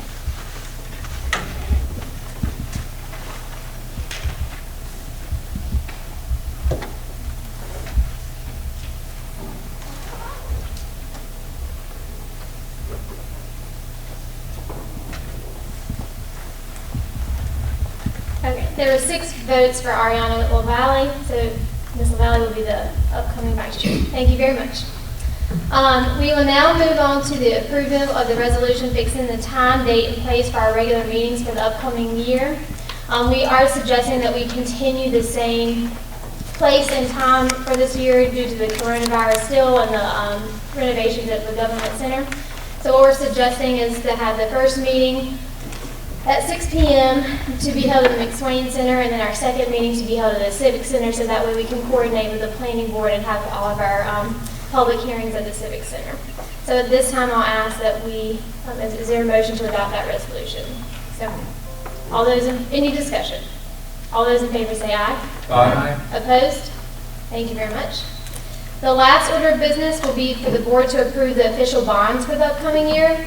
North Carolina law requires that the board approve and adopt the official bonds for the sheriff in the amount of $25,000, the register of deeds in the amount of $50,000, and for every other officer in the county that provides for the faithful performance of his or her duties, including the tax administrator and the finance officer and any employee who handles $100 or more.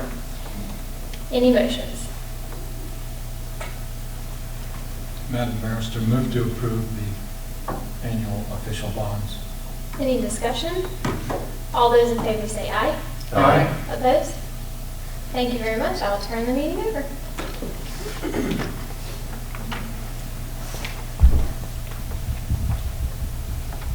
Thank you, Madam Barrister, for convening that. We appreciate it very much.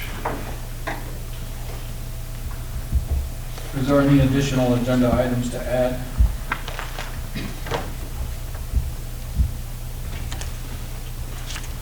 Seeing there are none, can I get an approval for the consent agenda? Mr. Chair, I make a motion that we approve tonight's consent agenda. Motion's been made to approve the consent agenda for this evening. Any discussion?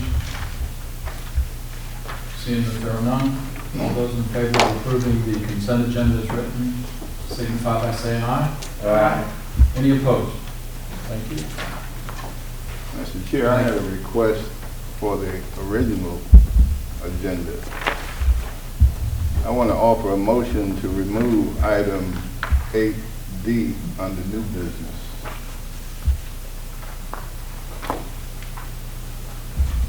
Motion's been made to remove. What do you wish to do with it, sir? Remove it. Remove tonight's agenda. That was, New business 8D resolution New business 8D. supporting passage of the North Carolina Heartbeat Bill. That's not a local government issue. It's a resolution. I understand it's a resolution. It's not one that this board ought to be adopting. Motion's been made. Any further discussion? Motion's been made to remove resolution supporting passage of North Carolina Heartbeat Bill, new business, item 8D. All those in favor signify by saying aye. Aye. All those opposed? No. Can I get a show of hands of the ayes, please? And those opposed, please. Thank you. Motion's defeated.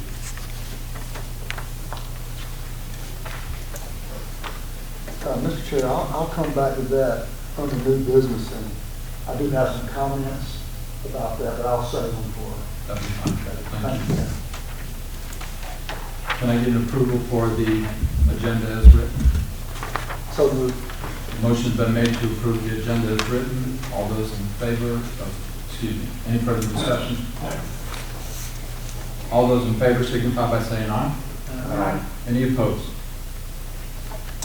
Thank you.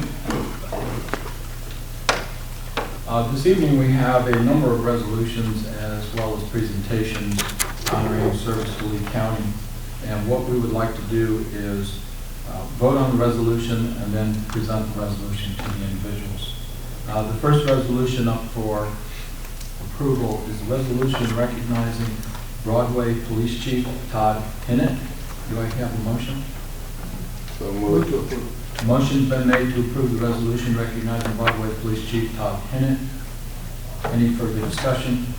All those in favor signify by saying aye. Aye. Any opposed? Thank you. I'm going to take a moment to read the resolution. Chief Pennant was not able to be here, but I will chase him down at the Broadway Town Commission meeting next week. The following resolution recognizing Broadway Police Chief Todd Hennett and his 30 years of service to the Lee County community. Whereas Chief Todd Hennett attended Central Carolina Community College, where he earned a certificate in basic law enforcement in August of 1993. And whereas Chief Todd Hennett began his career as a reserve officer in October 1993. And whereas Chief Todd Hennett became a patrol officer for the Broadway Police Department in December of '93. And whereas Chief Todd Hennett was hired as a deputy for the Lee County Sheriff's Office in January 1997 and was subsequently promoted to Civic Sergeant in February of 2002, Domestic Violence Sergeant in September 2003, and Detective Sergeant in September 2004. And whereas Chief Todd Hennett was appointed as Police Chief of Broadway Police Department on December 1st, 2006. And whereas Chief Todd Hennett has announced his retirement as Broadway Police Chief effective January 1, 2022, with 30 years of service in law enforcement. And now therefore be it resolved by the Lee County Board of Commissioners that the Broadway Police Chief Todd Hennett is honored for his 30 years of service in law enforcement in Lee County, presented and adopted this 13th day of December 2021. And we will be presenting that at the Broadway Town Council, Town Commission meeting. Thank you. Next item up on the agenda is the resolution recognizing the Sanford Fire Department Chief Wayne Barber. Do I have a motion to approve? Motion to approve. Motion has been made to approve the resolution recognizing Sanford Fire Department Chief Wayne Barber. All those in favor signify by saying aye. Aye. Any opposed? And at the end of this, we would like to have a group picture with Chief Barber and the commissioners on the stage here. Okay. I'd like to read the resolution for Chief Wayne Barber. This resolution recognizing Chief Wayne Barber and his 47 years of service with the Sanford Fire Department. Whereas Chief Wayne Barber began his career in the fire service as a volunteer firefighter, and whereas Chief Wayne Barber began working for the Sanford Fire Department on February 14, 1975. Whereas Chief Barber was promoted to a pumper engineer in February 1977, and then as a lieutenant in August of 1982, and as a captain in December of 1983, and as assistant chief in March 1989. And whereas on August 18, 1995, Chief Wayne Barber was named as the fire chief of the Sanford Fire Department for the city of Sanford. And whereas during his tenure, the Sanford Fire Department, Chief Barber's accomplishments include the overseeing of the expansion of the department's fire service, capability establishment of a child passenger safety program, facilitations of the Sanford Fire Department's cancer initiative, and overseeing many equipment upgrades and the increase of the fire stations across the city to increase the service capability in relation to increasing population and geographic growth. And whereas on November 16th, 2021, Chief Barber was honored as a hometown hero by the North Carolina Automobile Dealers Association. Whereas Chief Barber has announced his retirement as Fire Chief effective January 1st, 2022, after dedicating 47 years to his career in providing exemplary fire service and leadership. And now therefore be it resolved by the Lee County Board of Commissioners that Sanford Fire Chief Department Chief Wayne Barber is recognized and honored for his outstanding career in the fire service and 47 years of dedication to the city of Sanford and Lee County, and that the board extends its sincere appreciation and wishes him the best in all his future endeavors. And is presented and adopted this date, December 13th of 2021. I'd like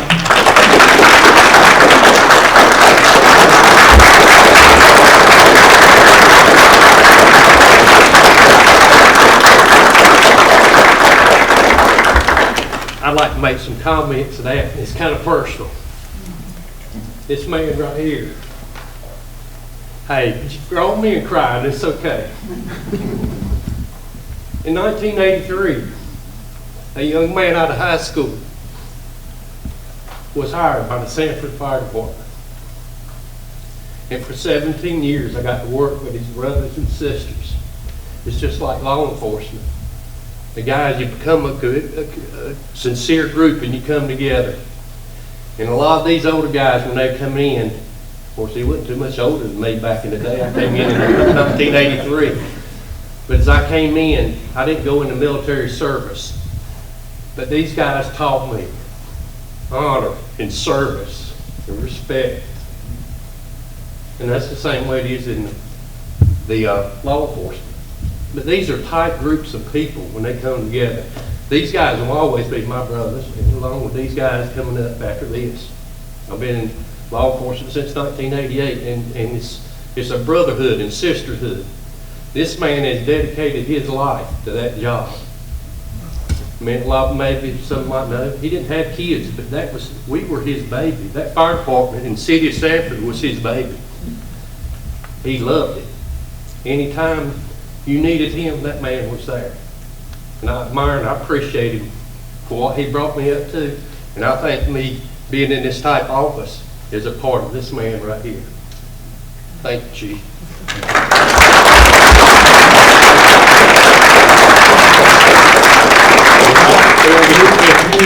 Can you come up on the stage real quick and we'll get a big group picture. Thank you. Well,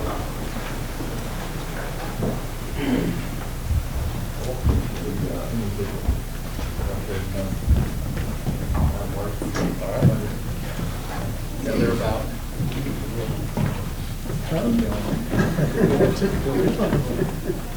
That was good, Mr.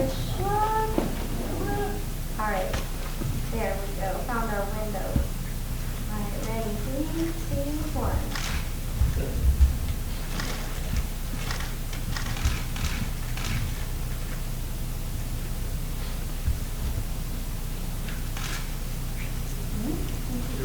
Yep. Thank you very much.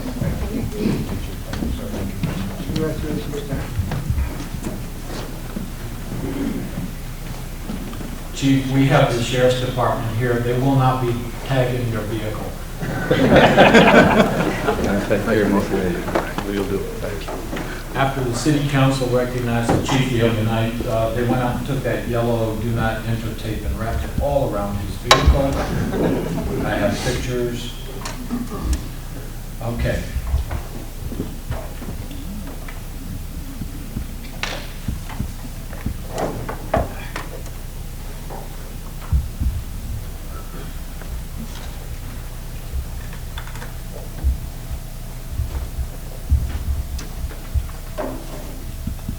Do I hear a motion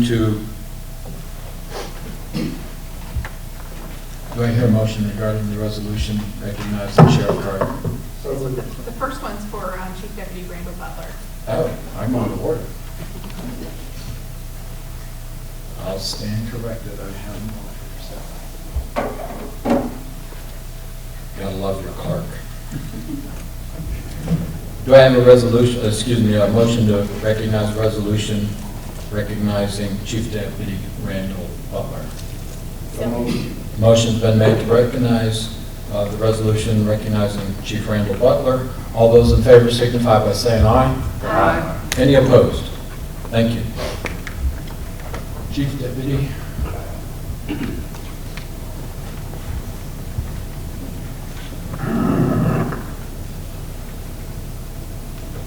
Resolution recognizing 15 years of service and awarding the service sidearm of Chief Deputy Randall Butler of the Lee County Sheriff's Department upon his retirement.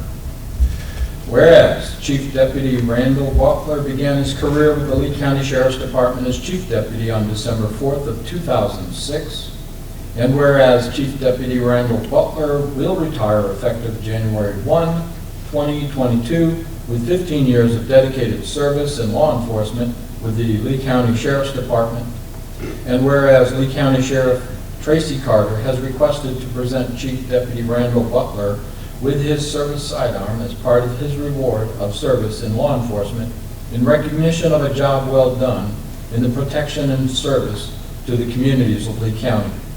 And whereas North Carolina General Statute 20-187.2 allows the Lee County Board of Commissioners, in their discretion, to award a retired member of the Lee County Sheriff's Department with their service sidearm. And whereas Chief Deputy Randall Butler is eligible to own, possess, or receive a firearm under the provisions of state and/or federal law. And whereas the Board of Commissioners wishes to express their sincere appreciation to Chief Deputy Randall Butler for his loyalty to Lee County for the past 15 years, and wish him happiness as he begins his new exciting chapter in his life. Now be it resolved, Chief Deputy Randall Butler is hereby awarded his service sidearm, a Sig Sauer P320 9mm. Job well done, Chief.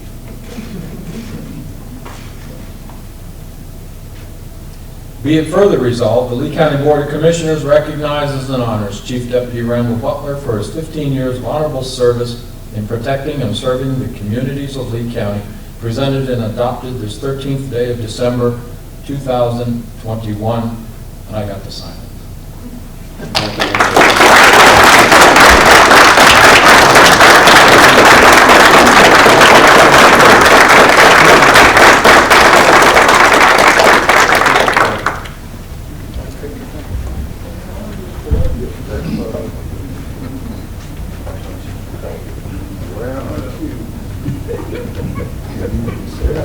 So,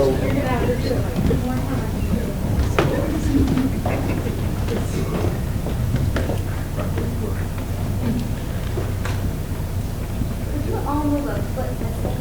What? And, yep, perfect. Ready, 3, 2, 1.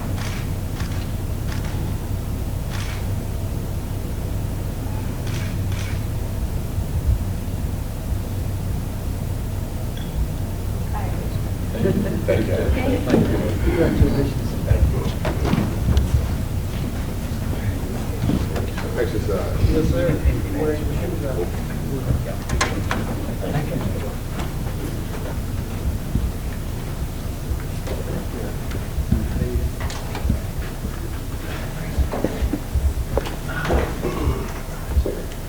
Do I hear a motion to approve the proclamation honoring Sheriff Tracy Carter? Move to approve. Motion's been made to approve the proclamation honoring Sheriff Tracy Carter.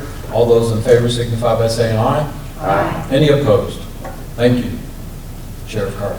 If we could also get a motion to adopt the resolution for the service sidearm as well. Second resolution on the adoption of the service sidearm for both Chief Deputy, This one's for Sheriff Carter. for the Sheriff Carter. Okay. Yes. So we need an exclusive motion in that For regard. the resolution, it's a separate action. Motion approved. Motion's been made to approve the resolution signifying that Sheriff Carter can remain armed.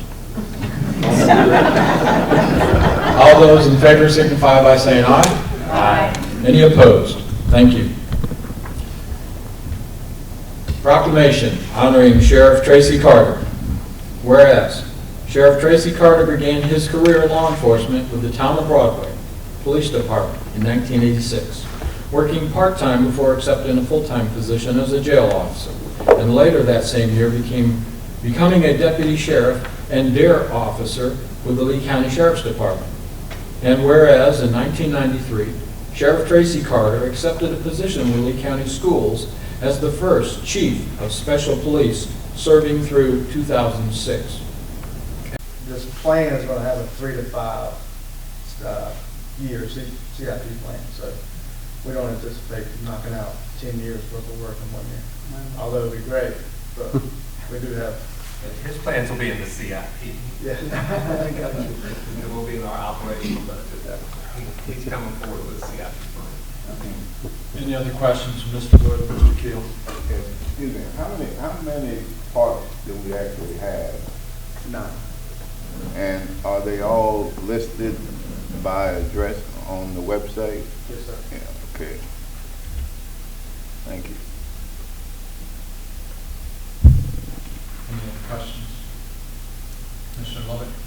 I will make a comment. When you ride by the children's park, there's a lot of activity there with that new equipment and stuff, so. A lot of children, a lot of adults, where that bucket dumps the water on top of it. Now I'm talking about the children's park, though, where the old pool was. Oh, yeah. The new equipment was put in there. But that's good when you put something in place and people are using what spending taxpayers' money on. Commissioner Sharp, any questions? You sit on the Recreation Commission. You've covered all this. This is the second time. Yeah, just to go back to what Commissioner Carver was asking about covering the pool, it's my understanding that it would be an upfront expense, but that it could bring revenue too, because swim meets would be happening there more regularly, and that it would be a source of revenue too. So I was just curious about that. It definitely would be a source of revenue. I don't think it would potentially be a money maker. It would have to be subsidized, but yes, it could be a revenue source. Okay. It would be something I'd be interested in at least reviewing, seeing what options we have with that. Mm-hmm. Not to take away from the Horton pool, but I think that they're just different. They're different. I was asked last week about some ARPA funding projects, I figured that out. You're not alone. Commissioner Connect. For exercising year-round swimming is great. Swimming is a good activity, so it's great for you. Okay, well, the request is board approval to adopt a new comprehensive master plan for Lee County Parks and Recreation. Do I hear a motion? So moved. Motion's been made to approve the board, to adopt the new comprehensive master plan for Lee County Parks and Recreation. Any further discussion? All those in favor signify by saying aye. Aye. Any opposed? Thank you. Thank you, John. Thank you, gentlemen. Thank you very much. Next item on the agenda is premium pay discussion. Lisa and Jim.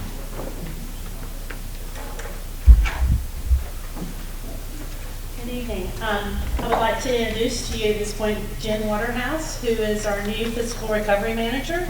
She started with us December 1st. She will be working with you guys and myself, county manager, and all of our department directors to try to help us get through and figure out how to spend our ARPA funds. So we're happy to have her. Before starting with us, Jen recently accomplished a major task. She finished her dual master's program, including with a master's in business administration and a master's in finance. Additionally, Jen worked with the Department of Social and Health Services in Washington State as a grant analyst managing a federally funded substance abuse block grant for 2 years. We are very happy to have Jen here with us, and she was very instrumental in helping us put together what I'm fixing to present to you tonight. So wanted to give her a chance to be introduced to you guys.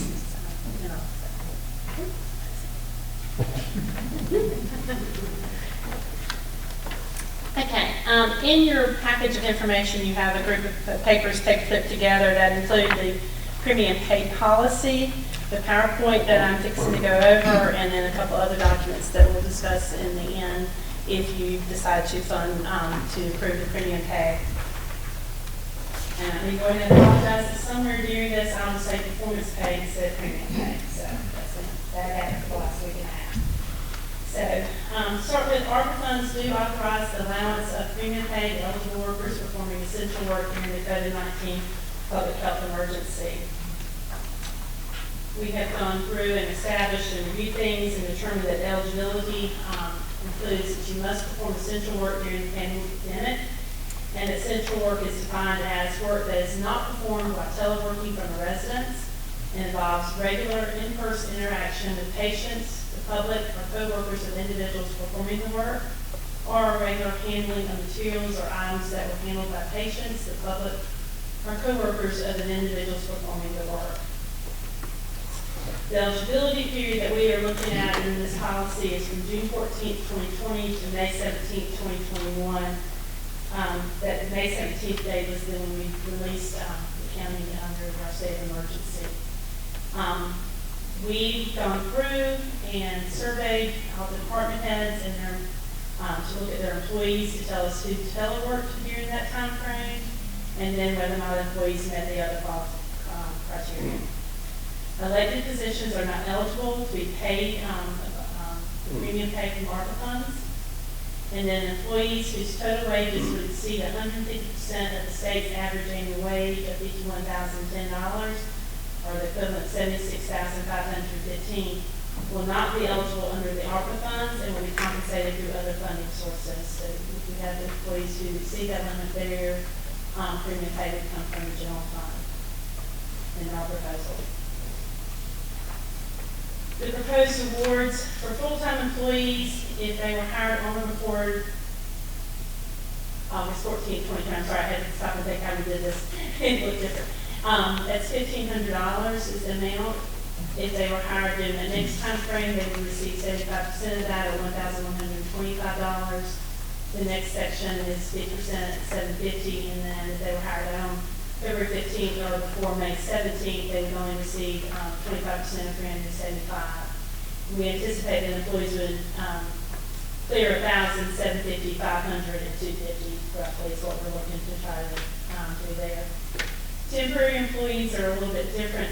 You can't just look at when they were hired because they all work different hours. So you can see in your presentation copy there the number of hours that we're looking at people working during that period to have qualified, and their amounts would be 500, 250, or 125. And those would come out to about 400, 300, 400, 200, and then 75.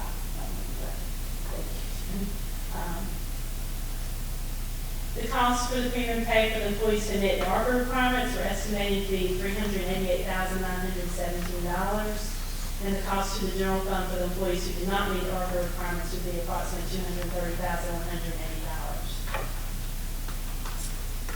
So the next steps would be to ask that you consider the premium pay policy, and depending on what you decide on that, then I will not be moving ahead to the other items.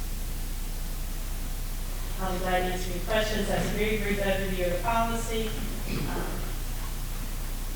be glad to answer any questions you may have. Any questions for Lisa? Can you tell me what category of people are being recognized here? All employees would be considered for this. All our regular employees and our temps. Where do we find, well, surely we find most of the people in the health department are not through or We've gone, okay, we have, so you mean between ARPA and the general fund? No, he's meaning who qualified as an essential employee. All county employees qualify as essential employees. We made the designation at the beginning of the pandemic that all county employees were essential, or we wouldn't need them working. Right. That's exactly right. So we made that call early. That was part of our CARES Act funding designations. But when you think about it, you probably think about frontline people like the emergency management folks, health department, social services, and these people were dealing directly with the public. But then you forget about senior services, the library, and then Parks and Rec. We started back with Parks and Rec. We started seeing people during this time frame. And in my office, we're out seeing all those people and have to support those people without administration. Those people don't get support, they don't get paid. So, we made the designation very early that all employees were essential employees. The biggest reason you have as much money from general fund as you do is the teleworking. Because even in June, the time period we're looking at, you still had a lot of employees who had to telework because of the renovations or other reasons. So those people are coming from the general fund. You have quite a few people over the $76,000 limit. Those will be funded out of the general fund. They're essential employees, but because of the salary limit, because ARPA funds are targeted to the moderate and low income. So that's why they put that stipulation in there, 150% rule. So we've got several people who are coming out of the general fund for that reason. They're still essential employees. So we said we would take funding from there instead of from ARPA. You had very few employees came in did not fall in one of the categories of not working regularly with the public, but they're still essential employees. IT is one. They don't necessarily work with the public or come in contact with it, but we've been in a mess with IT behind us, and we couldn't even work from home because we hadn't had our IT department there and stuff. So, Yeah, that makes a lot of sense to me. The bottom line on how much money you were going to invest in that, where did that come from? Well, 388,000 of it's going to come from the ARPA funds. But I mean, where did you set the limit as far as the total compensation? In other words, you can go up to $13 an hour. You're looking at 763 hours, $500 is less than $1 an hour, right? And I know I'm not suggesting we should go to $13 an hour, but how did you decide what the cut line was going to be and how much you wanted to invest? We pretty much looked at what other jurisdictions had done from the bonus standpoint, or the premium pay standpoint, and just thought that we would be in line with that. The school systems, they pretty much fallen in line with these numbers as well. So, and to take into account taxing up, that's why we were thinking that at that top level we wanted the employees to clear $1,000. So how much if we have to add to that, tax it up so that they would clear that $1,000? So that's how we ended up with $1,500 was that consideration, taxing and all the other benefits that have to come out of the pay. It's tense. I mean, it's a complicated effect. The regular full-time employee was 2,080 hours. So when we came up with the amounts, we had $1,000 as the top for the regular employees to clear. We came up with 400. So I took 40% of 2,080 hours, and then we were looking at 11 out of 12 months. So then I did that fraction of the hours to get to those start of the hours for the temps to have to work to be considered. So it's 40%, roughly 40% of what we have to work as a full-time employee to start those hours. And come up with 47 hours, 760 days. Thank you. Any other questions, Lisa? I move to approve the premium pay policy plan. Motion's been made to approve the premium policy plan that's currently being developed by staff. Any other questions? Any further discussion? All those in favor signify by saying aye.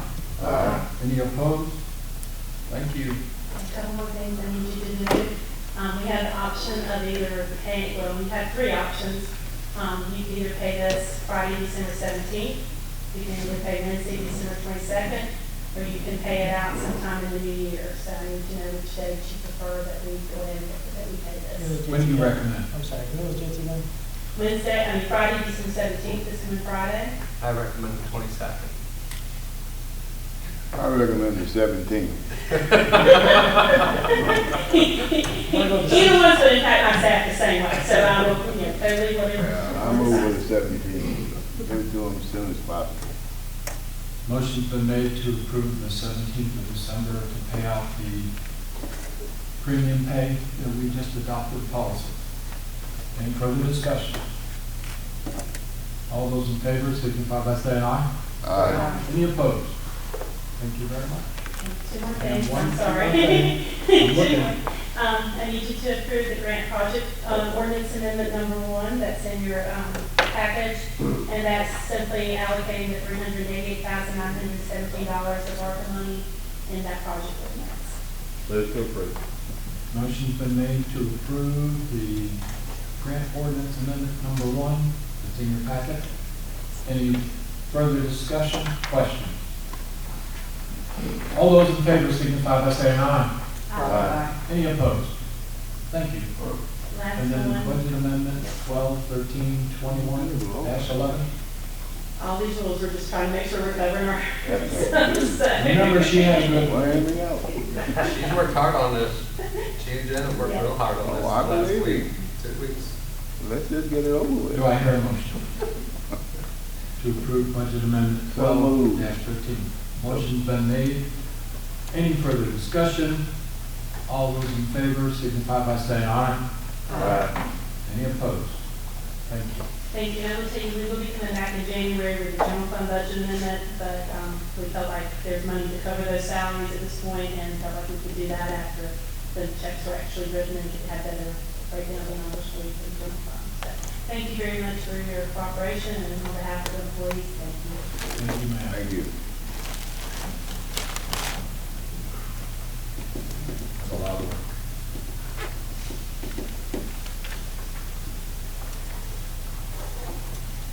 Next item on the agenda, new business.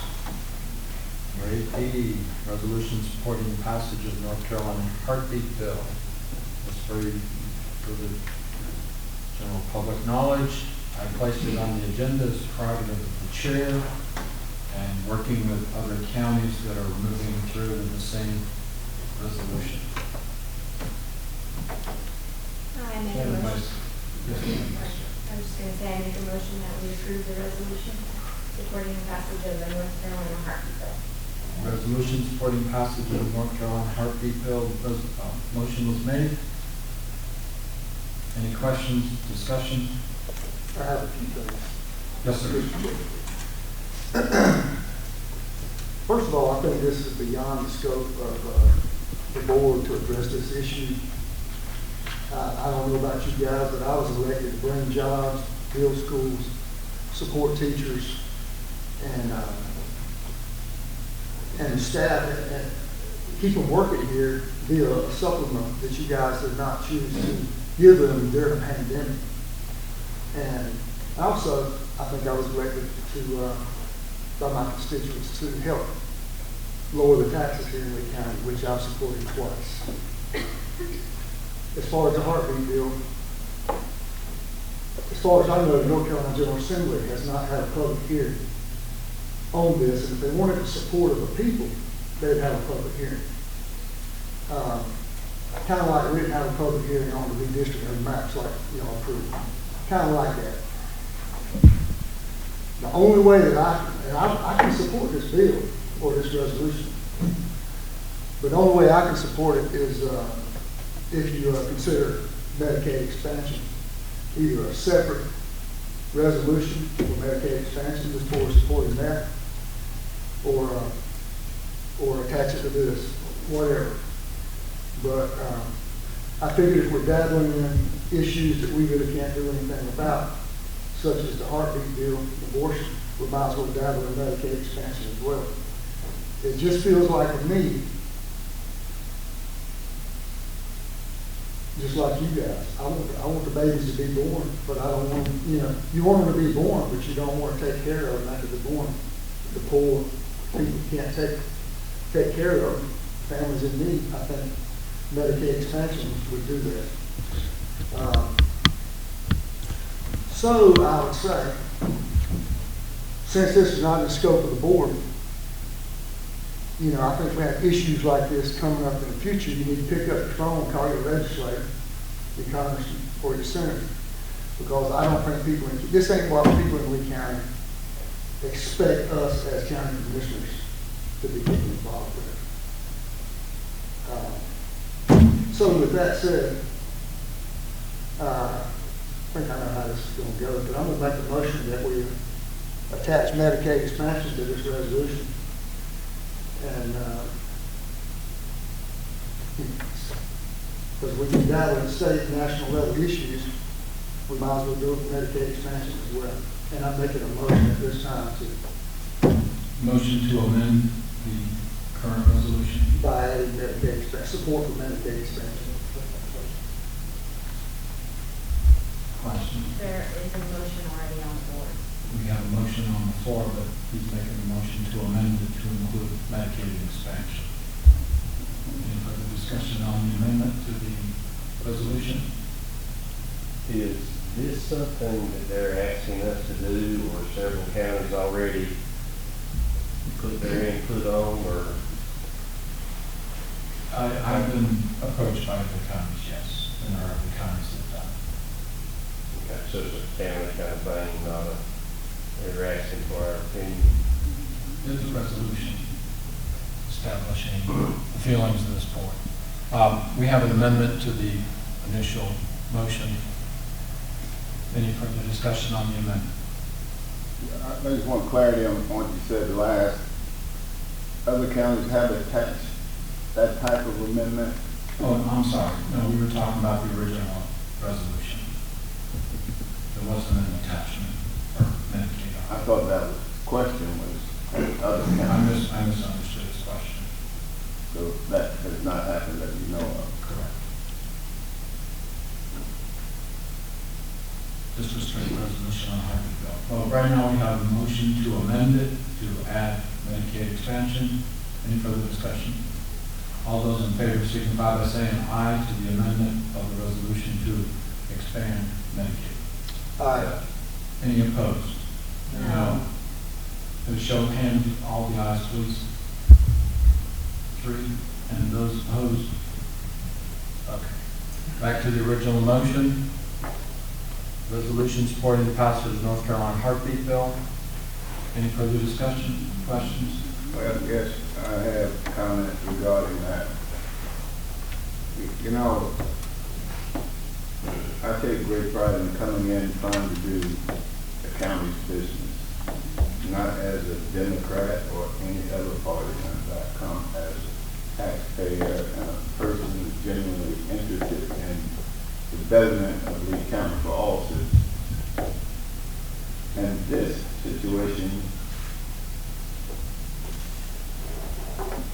that we are being asked to support is worse than that love letter you read back in January 2021 when you took over as chair. The love letter is about Trump. That was uncalled for and unnecessary, and it wasn't directed to the full board. We would have gotten a copy of it and we never did. But even in this situation, you know, sometimes things are just personal and private. For example, I've not asked a single board member if you've gotten your shot. But I'd be willing to offer a resolution tonight and ask you to support the resolution that any and all elected officials ought to be vaccinated or removed from the board. Would you support that? That's not the resolution we're working on. I mean, actually, I know what we're working on. I asked a simple question. Would you support it? Absolutely not. Oh, I didn't think you would because it violates your rights. As if what we're voting on doesn't violate someone else's rights. You know, this is nothing more than a political stunt for 2022 or whenever the courts decide. This is not about what you think of the people in Lee County. It's about what you think, period. Not you. I'm talking about all of you in support of this resolution. I will have to disagree because I've had a lot of constituents talk to me about this, and I've explained to them that in this position, we don't have the authority to make those kinds of rules, nor am I agree. saying that we should. However, sitting in this seat, we have the right to speak for higher moral issues, and that's just how. But you will not vote to remove yourself if you haven't got vaccinated. Those are completely different issues. Well, the same thing applies. It's a right that the individual has, just like the right you claim you have. Well, how is it not? It's here. The conversation is it a right? We're not talking about the conversation. You're just talking about one thing, and that is what you have on the agenda tonight. Yes, and you're trying to equate it to something else, and I don't think that those two are equal. How can it not be? I just don't see them as equal. You don't want to see it. Could I offer something? We talk about the citizens in Lee County. The citizens we fail to think about are the babies that are in the womb. Okay, so, yeah, I know, but that's a fact. So I think the hard attitude behind this heartbeat bill, no pun intended, has to do with a moral conscience about whether or not it's appropriate to elevate the woman's right above the right of the baby to survive.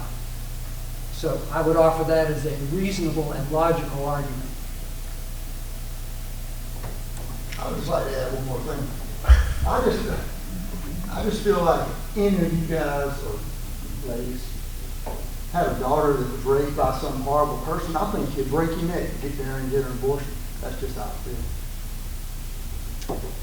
You know, That's not a question, that's a statement. I understand. I have a lady that lives next, well, I know a lady who is a product of rape, and her opinion is that probably her mother made the right choice. But again, I guess the only thing that I'm asking you to think about is there are two human beings involved in this decision. One is the baby that's in utero, the other is the mother. And it's not an easy decision, I understand. Yeah, one is the mother is hopefully making a contribution, paying taxes, and the other hasn't even got out of the womb yet. And I don't take personal positions on what that mother should or should not do. That's not my call. But I do find it interesting that we take up the time tonight to debate this issue when none of you have the right to tell that person what to do. It's already going before the courts. You're so impatient. But again, this goes back to what I said. This is all a political stunt. I should have expected it. I'm now more convinced than ever that you can equate or decide that it's not the same thing. That if I ask you, have you got your vaccination? You refuse to answer because you know you have the right. But that person doesn't have a right. Simply because morally you think that it's wrong. Hypocrites. Any further discussion? I think my hardest part about this is I think most of you know how I stand in my faith. But to sit here and have to call for a vote for us to put our opinions out there for county people, when they're not even asking for this. You know, we did the same thing to the school board when we were going to send them a letter. I don't think we need to get in people's business and tell them how to vote unless they ask or they recommend. Like I say, I know where my faith stands on this issue, and I know how I have to vote tonight. But I think as commissioners, we just don't need to throw our opinions out every time something comes up. Only when it's political advantageous. Well, there again, when people come to me, I hope they know that I'm going to try to vote my best, and I told them in every interview I did, I serve God first, and I'm going to ask for His guidance. But He's not going to ask for Democrat or Republican when we make it there. So that's just the decision, you know, I'll have to make tonight. I'd really like to address the issue of applying motives to a motion. The motion either stands on its merits or not. And to say that the reason that we're bringing this as a political thing is not correct. I will say that because I'm in support of the motion.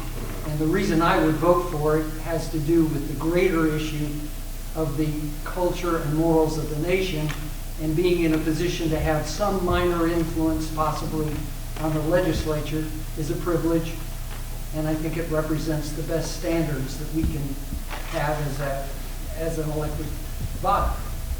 So please don't characterize my motivations as only political. I stand by what I said, and I meant it. And I stand by what I said. That's good for you. Correct. That's good for you. Let's call the question. Call the question. Question's been called. All those in favor of the resolution supporting passage of North Carolina heartbeat bill, state aye. Aye. Those opposed? No. Motion carries. Thank you.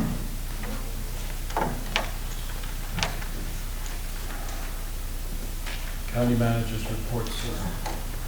Yes, sir, Mr. Chairman, I'm going to start with the COVID report. Kane sent me a little report today.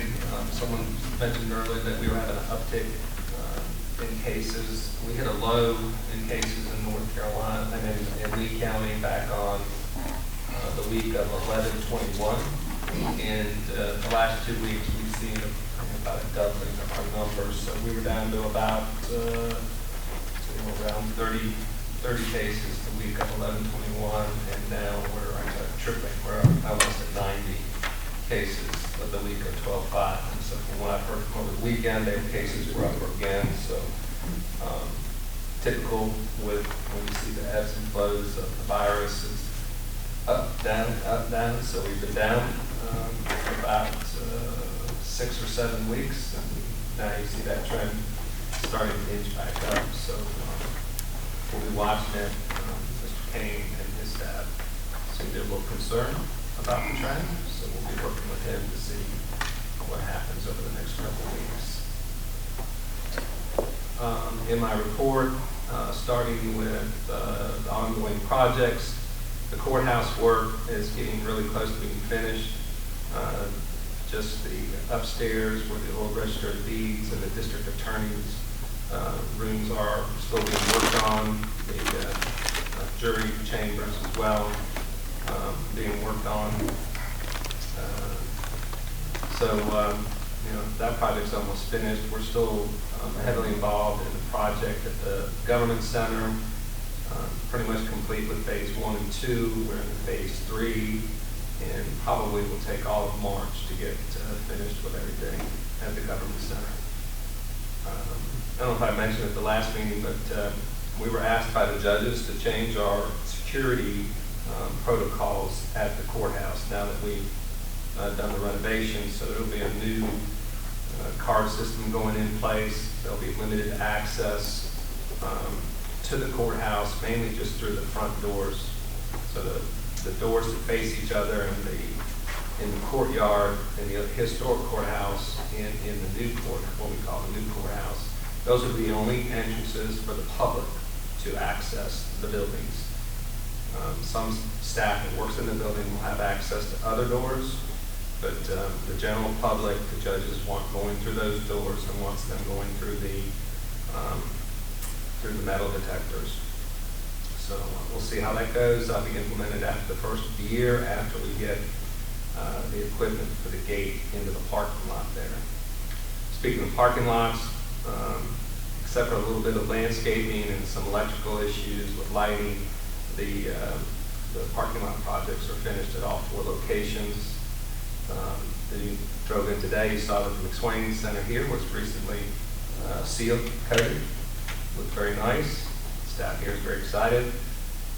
We have got the contractor back at the Bob Hale Center. They're almost finished with the issues there. We met with McGill and Associates on Wednesday last week. After I had done my report, the design for the pool will be finished and should be going out to bid this week. And hopefully we'll have bids back in hand in January so the board can start making decisions on the contractor. And then we're pretty much finished with the parks master plan phase 1. The reason I was saying no to Mr. Cochran's question is we still have some issues with those 4 parks that we may have to address with funds that remain there. And that'll probably be our priority for the parks for next year to get that stuff done. Plus we'll be hopefully working on design at the multi-sports complex. For those who made it out Saturday morning, thank you. Thank you to the board members who showed up at the mountain bike park. I'm sure they were surprised to see me on a bike, but I've been practicing, so wasn't like I wasn't prepared for what was going on Saturday morning. But it was a great turnout. The staff out there counted over 300 people that showed up to the event. And really, we had a really good time and got a lot of great comments about the changes that were done. So I'm very excited.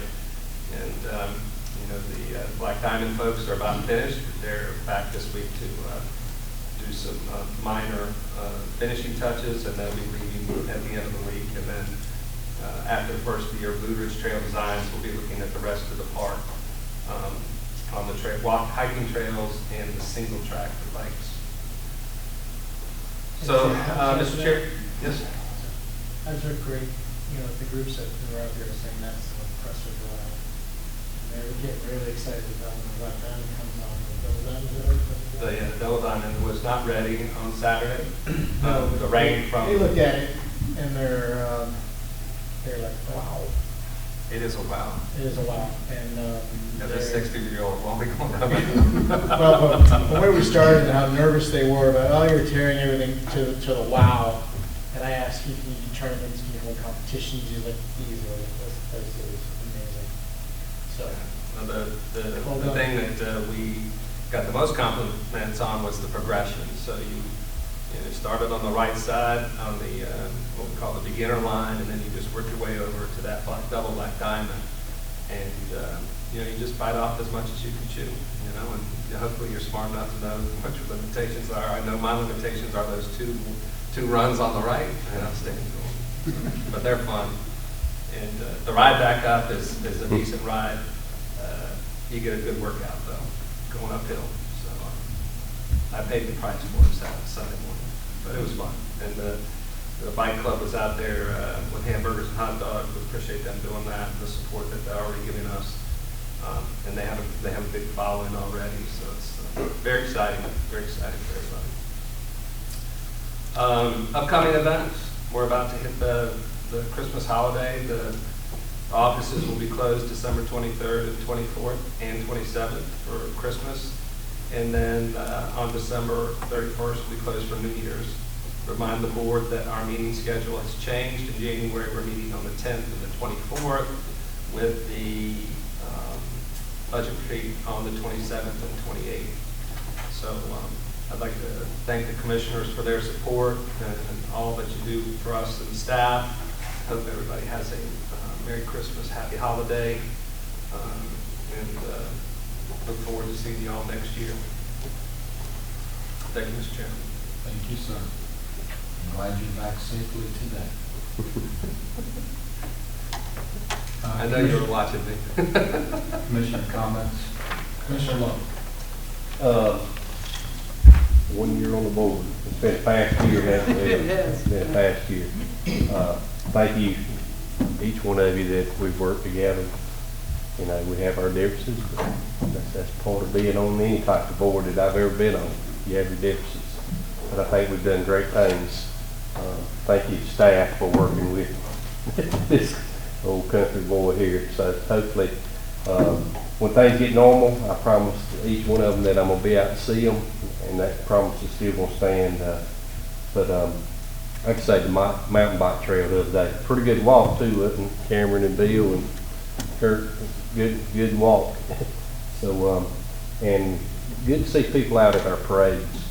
I mean, it was great to see Sanford Parade and the Broadway Parade. People were out and getting back, hopefully close to normal as we can, even though our numbers we just heard is going up. So, and I'd like to congratulate all our retirees. I think they're all gone, but congratulations to them and a new adventure in their life. And just want to wish everybody a Merry Christmas and a Happy New Year. And as Sean said, we'll see you next year. Thank you, sir. Thank you. Commissioner Sharp. Yeah, just another thing about the bike park.